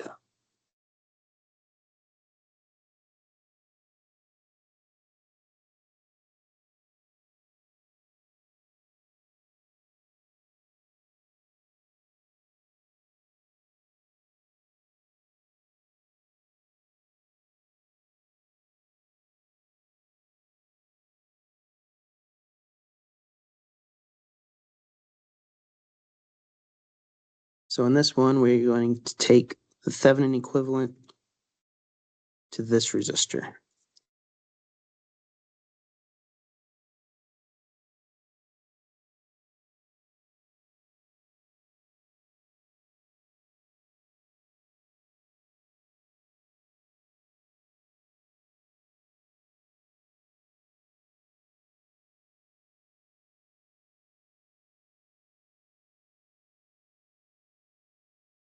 So for Thevenin equivalent, once again, open circuit voltage across the place where this resistor would be.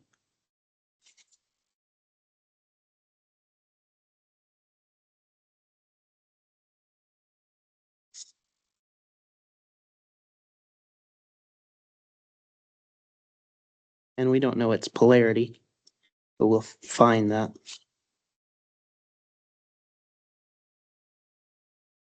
And we're also going to, if we have current sources in here, you're going to open them up. And if we have voltage sources, we're just going to short them. That happens every time for our Thevenin or Norton resistance. The Thevenin resistance and the Norton resistance are always going to be the same. It's the same process. You got to short the batteries and open the current sources. We don't have any current sources here. I don't think. Yeah. So if we connected a meter in here, we are asking what resistance it would show.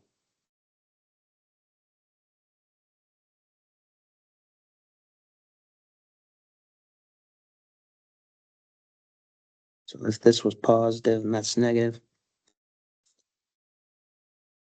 we are going to leave out of here and we can go 2 directions. We can go the way of the 8, or we can go the way of the 3.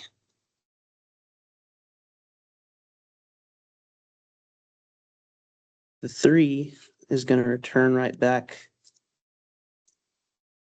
And then the 8, you see it has two choices. It can go through this 10 ohm resistor, or it can just go through the short.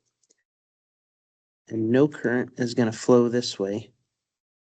So this essentially has no resistance, and we can just omit it. I'll go ahead and draw it in here so you can see it. Going to split, go to a 10.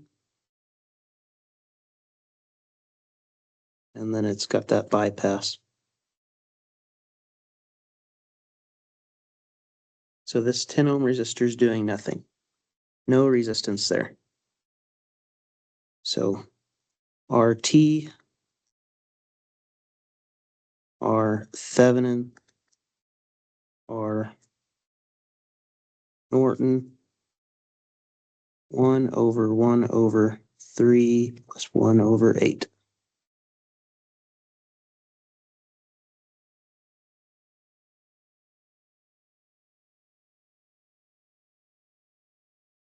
It's us 2.182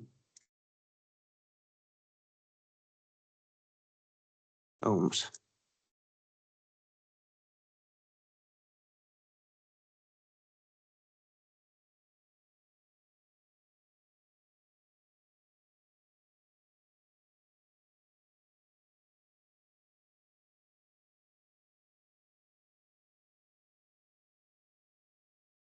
Now we want to find the open circuit voltage.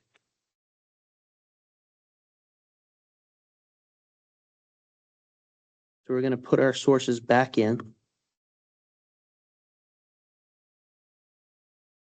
And analyze the circuit by any means possible to figure out what the voltage would be between these 2 points.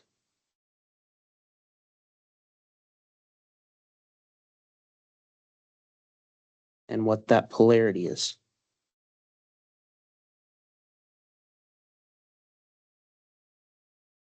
So it's up to us. We got to figure out what the best method is. So let's think of what we can do. We can do mesh. We'll have 2 currents. And we're not going to have any matrix here because there's no resistor between these. If there were a resistor right here, you want to see that? We'll do that with mesh real quick because I think mesh is going to be our easiest. Actually, nodal would be incredibly easy too because if this is VA and this is VB, VB equals -12. It's already given. It's just the same type of thing that we're going to see in mesh here in a second if we do it. We don't want to do superposition on this because, I mean, we could, but because nodal and mesh are so easy here.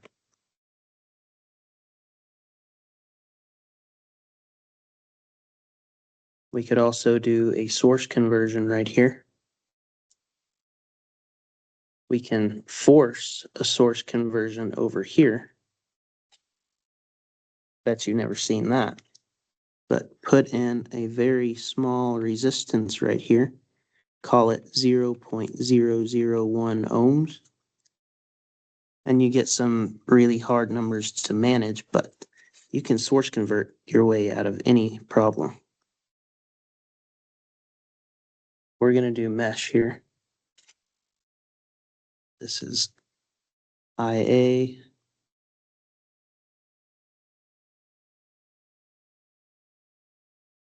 This is IB.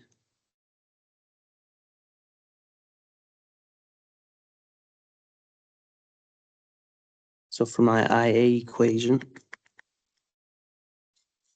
going to have 18 minus 3 IA minus 8 IA plus 12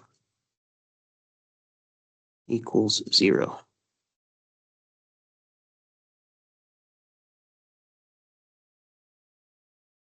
I'll get that equation. We get that.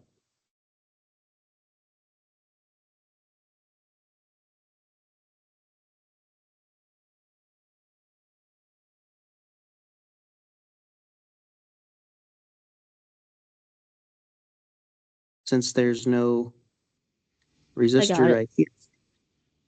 Good. I'm over here having technical difficulties. Me too. But now, because there was no resistor right here, notice what happened. There's no resistor right there, so we have only A's in this equation. So there's no linear algebra involved, it's just regular algebra. We have negative 11 IA is equal to, over here, 18. That's 30. But it's a negative 30 over here. So IA is equal to 30 over 11, which is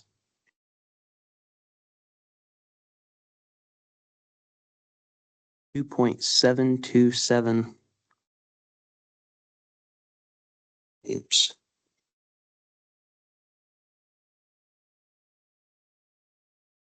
For our IB equation,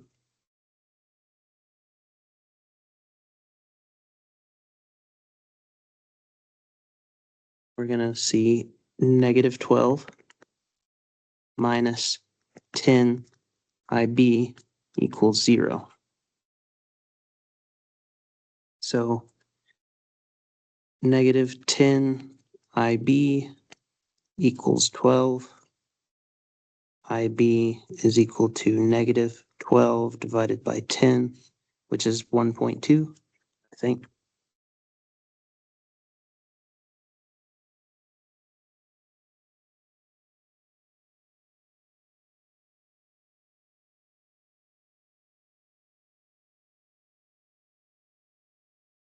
But we didn't need this number. We didn't need to figure out what IB was.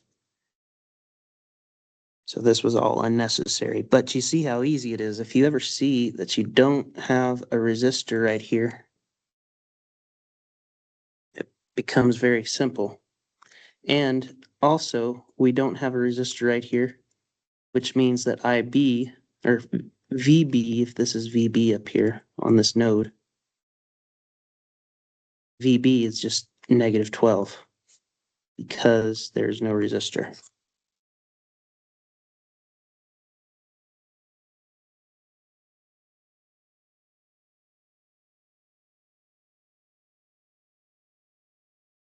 So IA is the number that we want to work with. 2.727.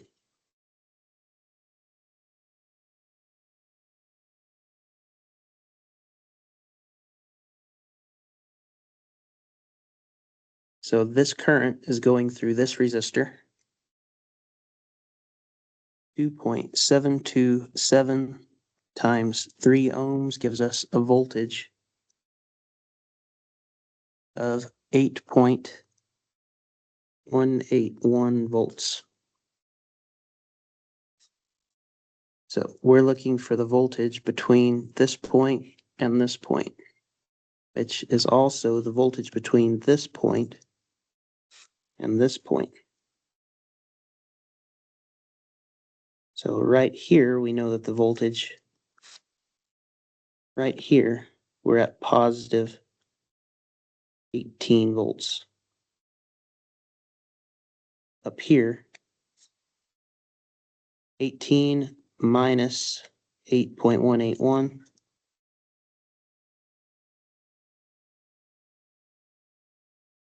Lights shut off. Can't see the calculator.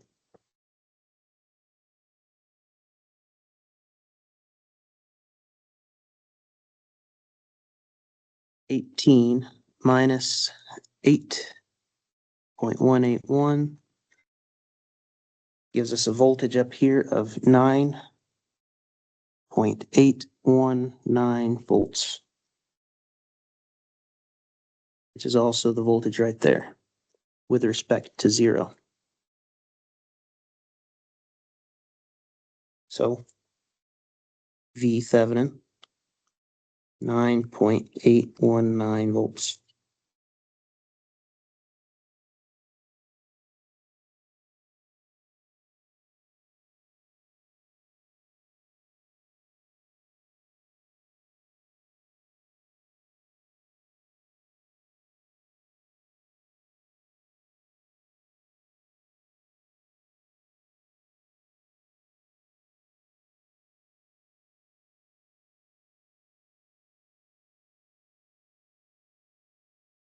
So our solution here, it's a positive number up here.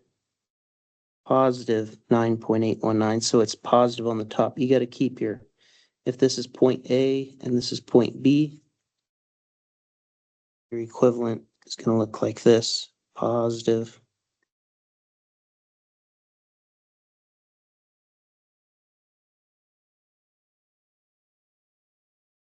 .182 ohms, 9.819 volts.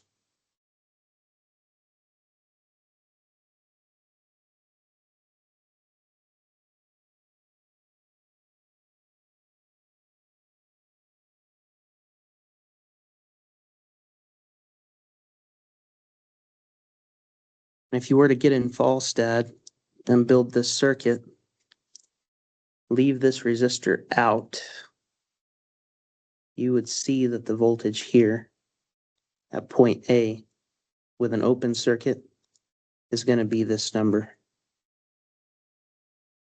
And if you removed these two sources, just shorted them out and put an ohm meter in here, because you can do that in Fallstad. You can put in a little ohm meter and measure the resistance between those two terminals. You would get this number.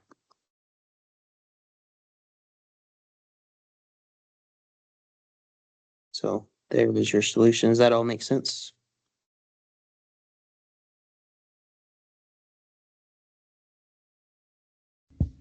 Yes.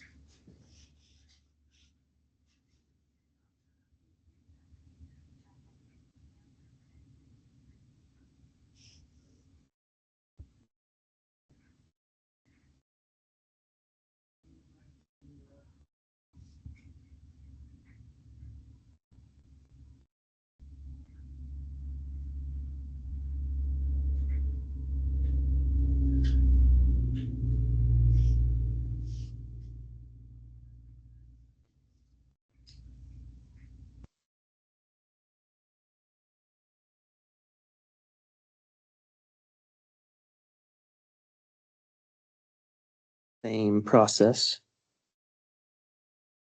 I'll go ahead and put in some sources here.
Look a little bit cleaner.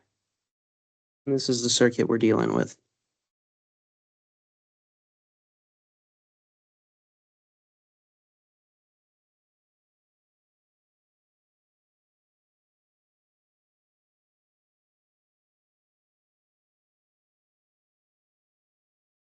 So I always take the resistance first. So current sources get eliminated.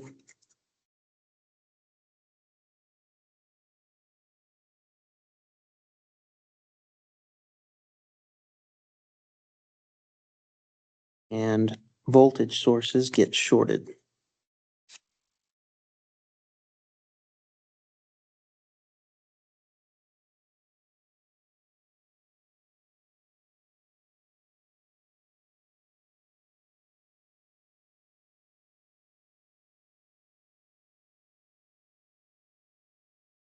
And then we're going to measure the resistance out here.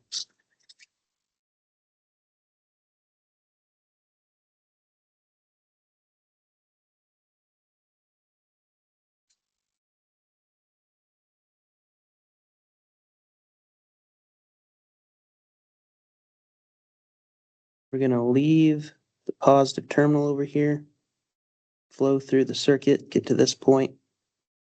We go through 1.2 K, then to 3.3, and then we break up two directions. Go to the 5.6 and and the 2.2. They join back up down here at the bottom, go back to negative.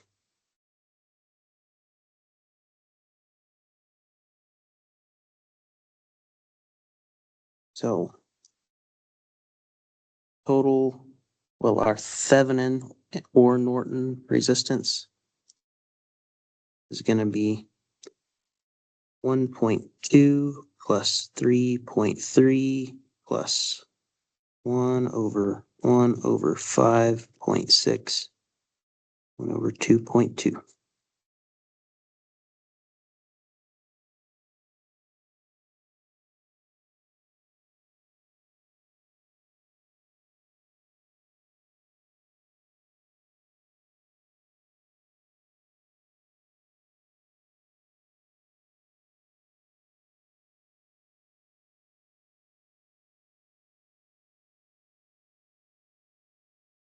And I've got 6.079 kilo ohms.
Back to our original circuit. Now we're going to find the open circuit voltage here.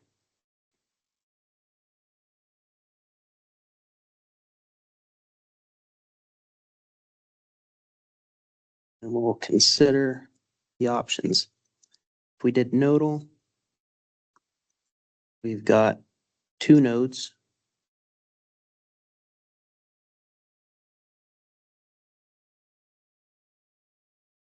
So that's gonna result in us having to do a matrix. But it's simple. If we did mesh, we're gonna have two currents, but one of them is given to us. So that one would be simple, no matrix required. We don't want to do superposition because we got three sources here. It's going to take a little bit more effort.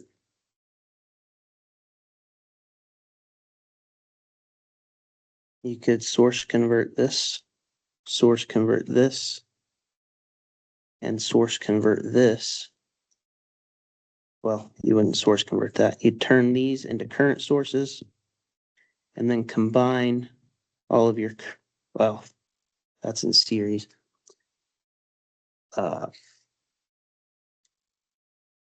Source convert these into current sources, these two. Combine them into one current source. What's that? I was gonna say then combine all the currents into one. Yeah, so you would combine these two currents into one, then convert it back into a voltage source. You need a parallel resistance to this guy to source convert it, but you can put one in there. You can always put one in there. Put in a zero, put in an infinite resistance over here. Why don't you just add them all since they're all parallel? This guy makes them not parallel. Oh, okay, I see. So this guy is in series with that source. Okay. I think what we'll do here is mesh. This mesh is going to be pretty simple, and you may not. So we have a current source in here, so it's not a true mesh. It's, anytime you see a current source in there, you think super mesh. But I'll show you. If you have your current source on the outside and this resistor's not doing anything, forget about it because open circuit. But if we labeled IA here and IB here, you're going to have, because of this resistor, you're going to have two terms in each equation. Well, but there's only going to be one equation.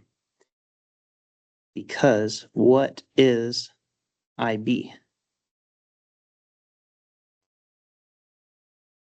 IB, as it's drawn, going clockwise here, if I'm doing clockwise, IB is equal to -5 milliamps.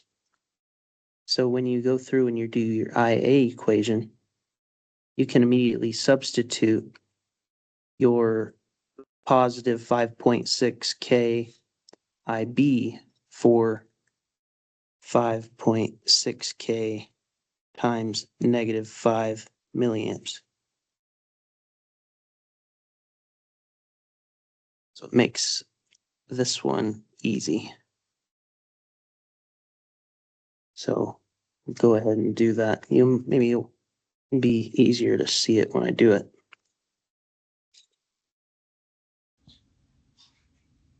I can see it. I think. Wait. I'm going to make this IB going counterclockwise here. And that makes IB equal +5 milliamps.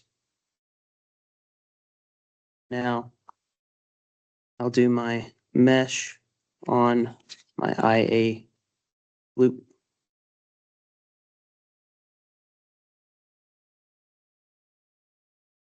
-22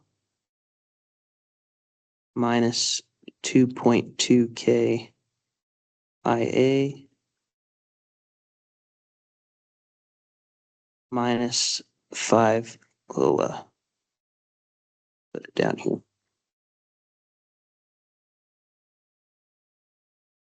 -22 minus 2.2 K IA minus 5.6 K IA plus 5.6 K IB plus 12 equals 0. We can immediately take IB and plug it in right here.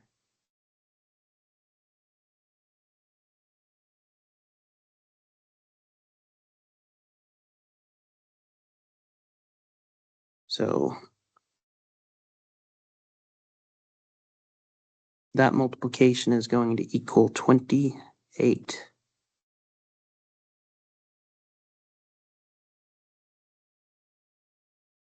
So what I have now, I've got 22, 12, and 28. They're all positive. 28 plus 22 plus 12 is 62. I'm going to move it to the other side, make it negative 62.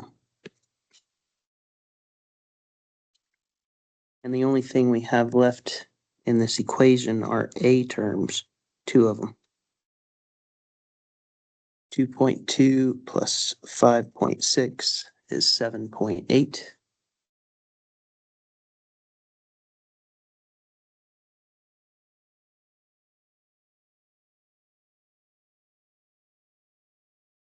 Oh, and that's a kilo. So if I take negative 62 divided by 7,800,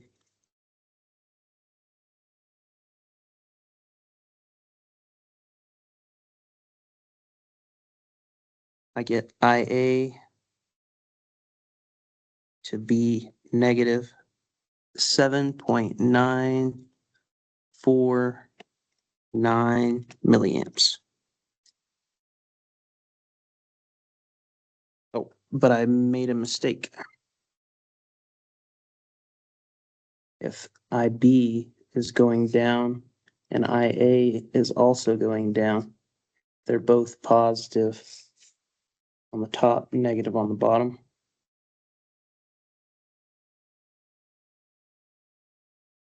Which makes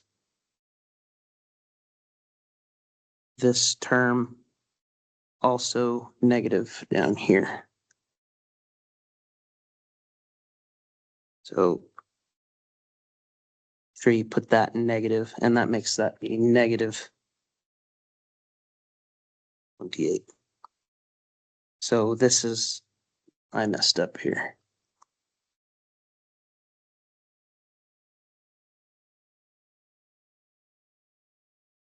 We're going to have, so that's the issue with, that's the only issue with changing your current directions up here. If you want to go clockwise and counterclockwise, the only thing you have to watch out for is your polarities.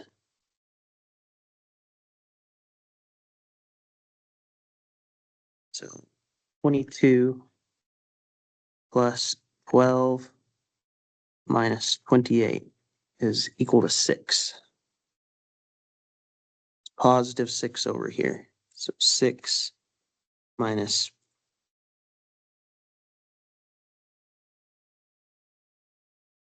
7.8 IA equals 0. Negative 7.8 IA, it's a K, equals negative 6.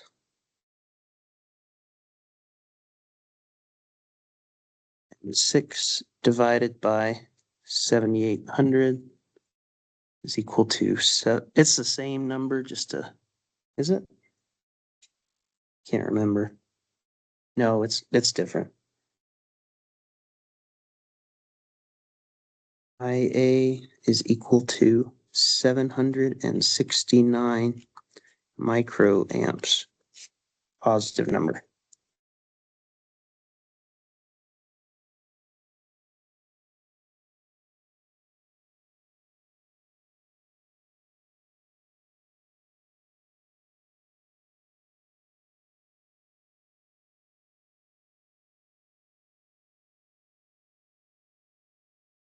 So now we can take these two numbers we've got here, IA and IB.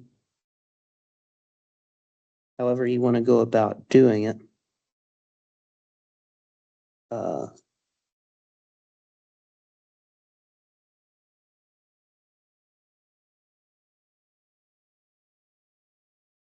We know that we have 5 milliamps going across this resistor. And if we find the voltage across either of these two resistors, we will know the voltage here. And when we multiply these numbers, we will know the voltage drop here. So this voltage here minus this or plus will get us to the voltage right there, which would also be the voltage right there. See that? Let's simplify this up a little bit. Let me clean it.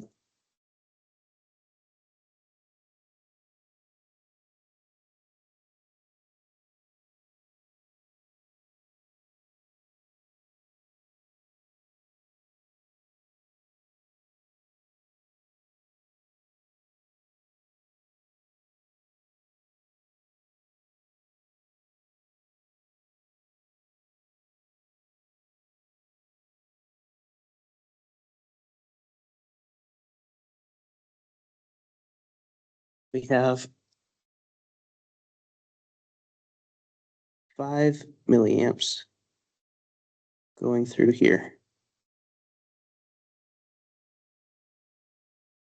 5 milliamps times 3.3 kilo ohms is equal to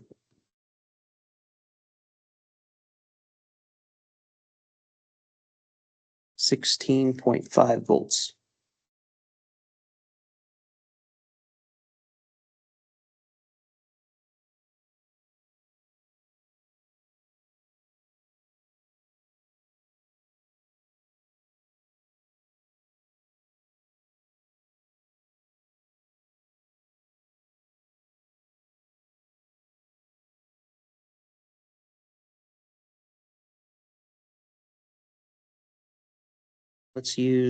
We'll use IA here.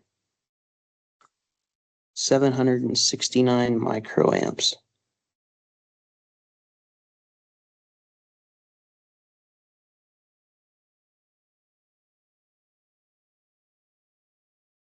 $769 microamps times 2.2 kilo ohms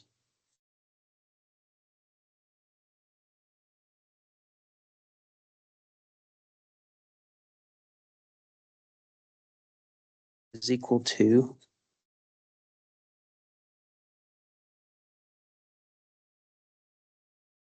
1.692 volts.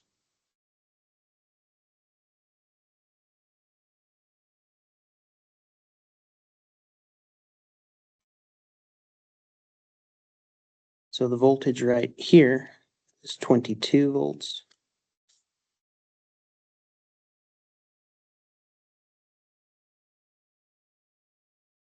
The voltage right here is 22 minus 1.692. So 22 minus 1.692 volts is equal to 20.308 volts here.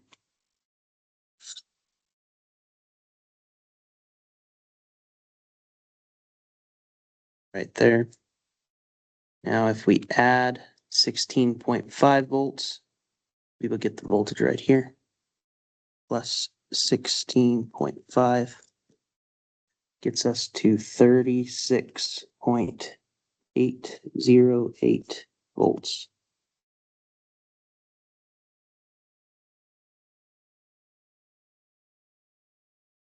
Which, because this resistor is static, we have the same voltage right there. And this is 0 volts right there. So V Thevenin 36.8.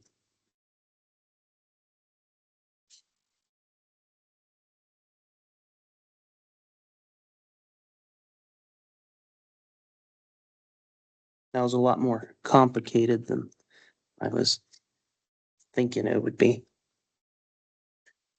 It's always a lot. If you're looking for voltage, nodal is usually a bit more simple. If you're looking for current, if you're doing a Norton equivalent, mesh would get you your answer directly. So if you wanted to find the short circuit current right here, mesh would get you your answer directly, but you'd have to do super mesh with 3 equations.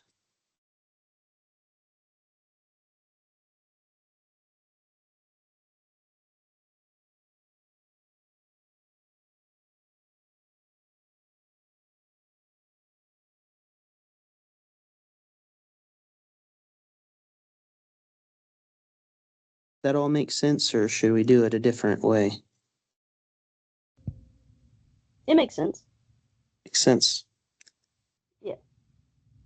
So your final answer here.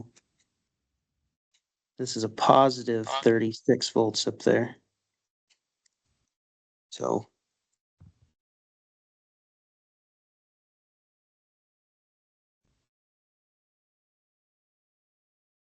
Yeah, I was a little confused on how you were like the voltage up top is going to be the same voltage across the R, and I was like, huh? And then you were like, because it shorted out or something. I was like, oh, okay, that makes sense.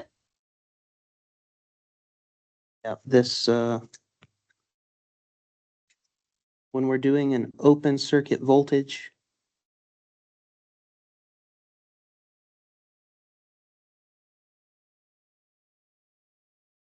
this resistor right here is static. There's no current flowing through it because it's open circuit right there.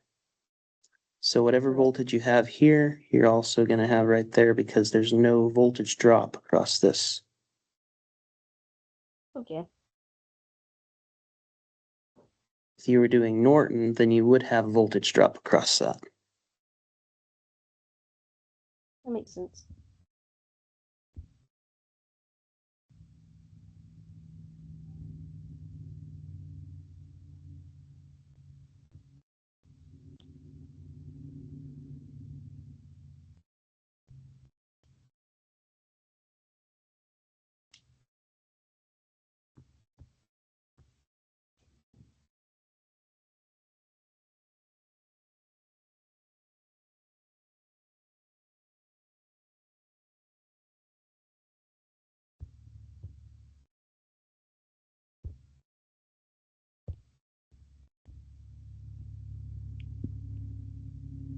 Superpositions is you can usually make a superposition problem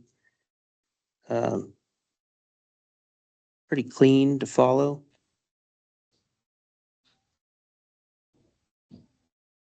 You can make anything pretty clean to follow if you try hard enough, but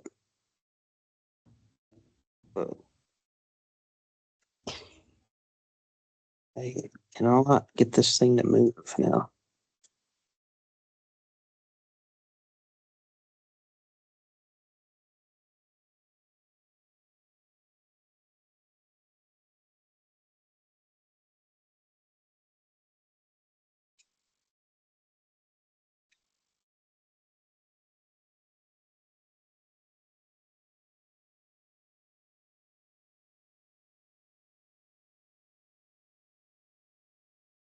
But this was a mess, wasn't it? Yeah, a little bit, but I think just this class is a mess. Yeah. Sometimes you have to like redraw stuff or you like write stuff in there and like cross it out. So it can get messy. Yeah.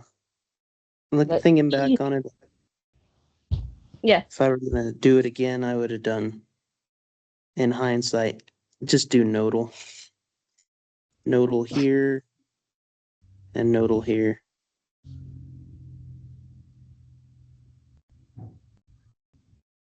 And then it would have been a lot more straightforward. But this is your answer out. I'm gonna go ahead, if y'all don't wanna see it, then you can, that was the last I think problem. it's just me in here. Really? Yeah. Yeah. 2 of you. Yeah, because I have it on my tablet, but I can't see it when I have it open. But for some reason, I can't hear you on my phone. So I have to listen through it through my tablet and look on my phone. And then I can't close out of it on my tablet because it'll close out the whole thing and I won't be able to hear you. So I have to have like a little section of it open on top. Yeah, when I was doing this on the big board in the classroom, because those, I don't know how to make the audio work. Sometimes that's a little bit tricky. And then a lot of the time, I don't know, I guess I'm just not talking loud. Mr. Riggum yells, Right. but you just can't really hear. It doesn't pick up all the time. Those speakers in the ceiling aren't constantly active. They'll cut out when you stop talking. Yeah, you have to yell really loud for them to hear Yeah. you. So I would stream what I'm doing here on the computer without a microphone, and I would join in on my phone for the audio. Just being an attendee on a different account. You had to be on a different account? Yeah, because if I joined in so I've got the two emails. I've got the faculty email and the student email. So I would Yeah. stream it with the faculty email because that's the one that I've got the teams on. And then I would just use the link that I send out in the email to join on my student account on my phone and just talk through the phone. It's kind of the opposite of what I'm doing right now.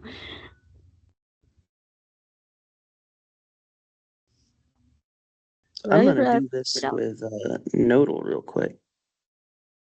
You Okay. can leave if you want to. I'm gonna do this and then I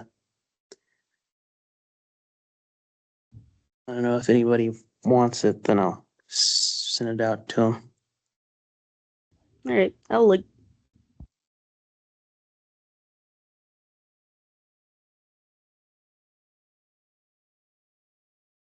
We'll make an attempt to get the exact same answer.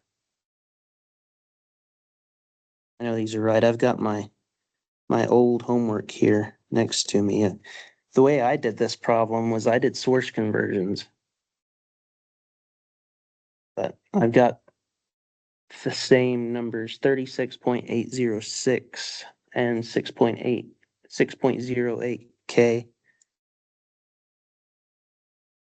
on that.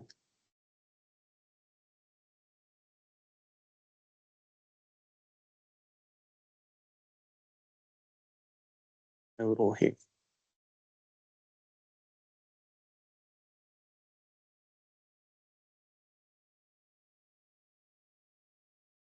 So we've got the Thevenin resistance. We'll just keep that. We're looking for open circuit voltage.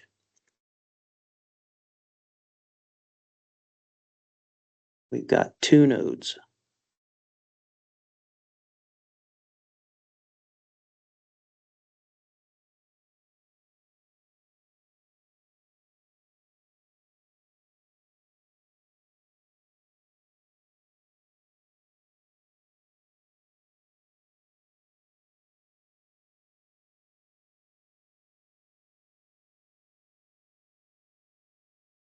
Current, what was that? That was 2.2K, wasn't it? Yeah.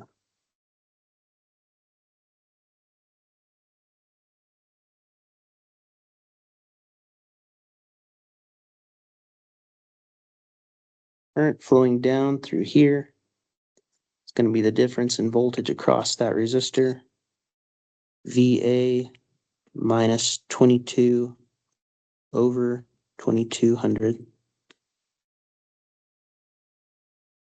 Coming down through here.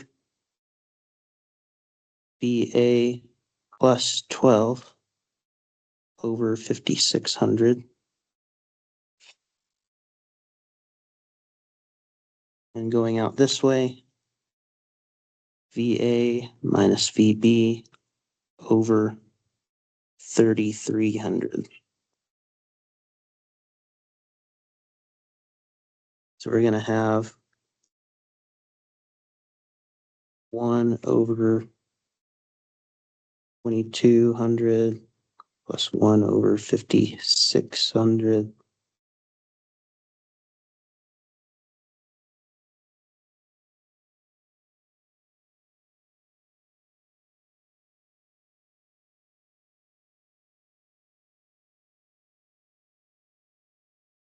This number is, well,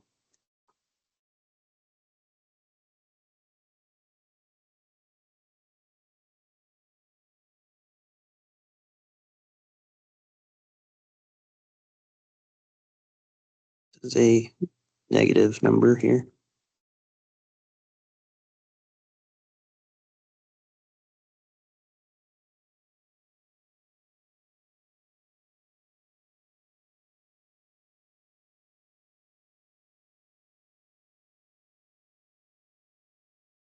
This is the worst part about nodal. All the fractions. All the fractions, especially when we're working in kiloohms. Oh, yeah, I guess so. Well, couldn't you just leave it as like the 2.2 and then just figure it out after? I could, yeah. But I'm usually not very confident in my ability to figure it out after. You know, I can do it and I'll probably get it right, but then there's always that question in the back of my mind, wondering, was that right? And I got to Yeah. break out the scientific notation, the engineering notation, times 10 to the third over 10 to the second, and Oh man. see if it makes sense.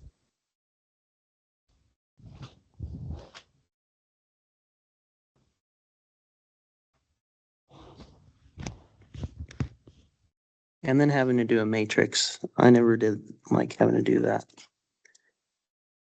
It's not too bad with the calculator. Well, I don't know. You have a different calculator.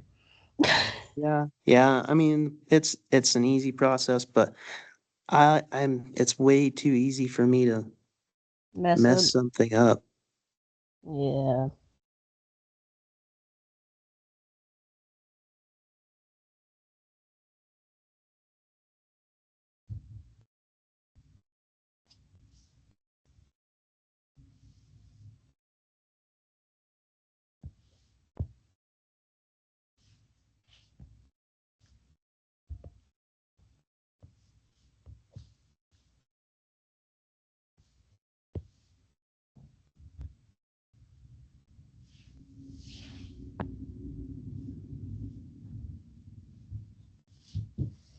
So first nasty equation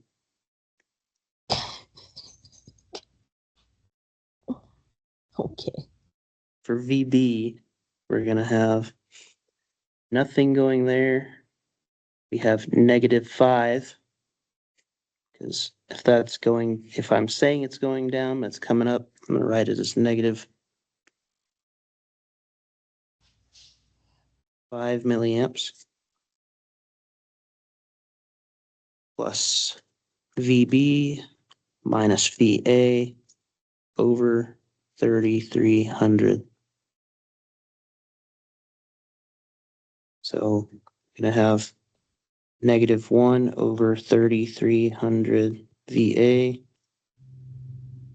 plus 1 over 3,300 VB equals 0.005.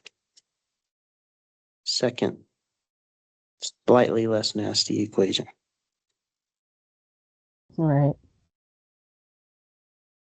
And then just plug it into the calculator and see what it tells us for VB. That's the number we're looking for.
this is the number that these are the numbers I get.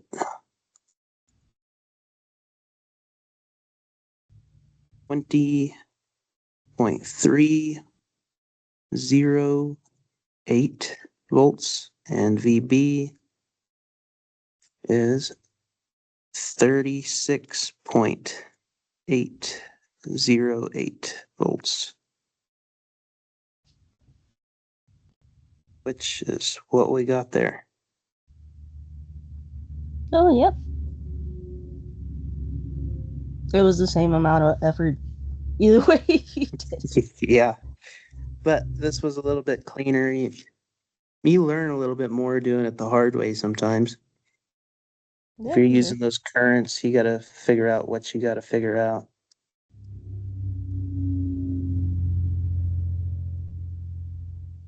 All right. I'm gonna head out. Thank you. Yep, sure thing.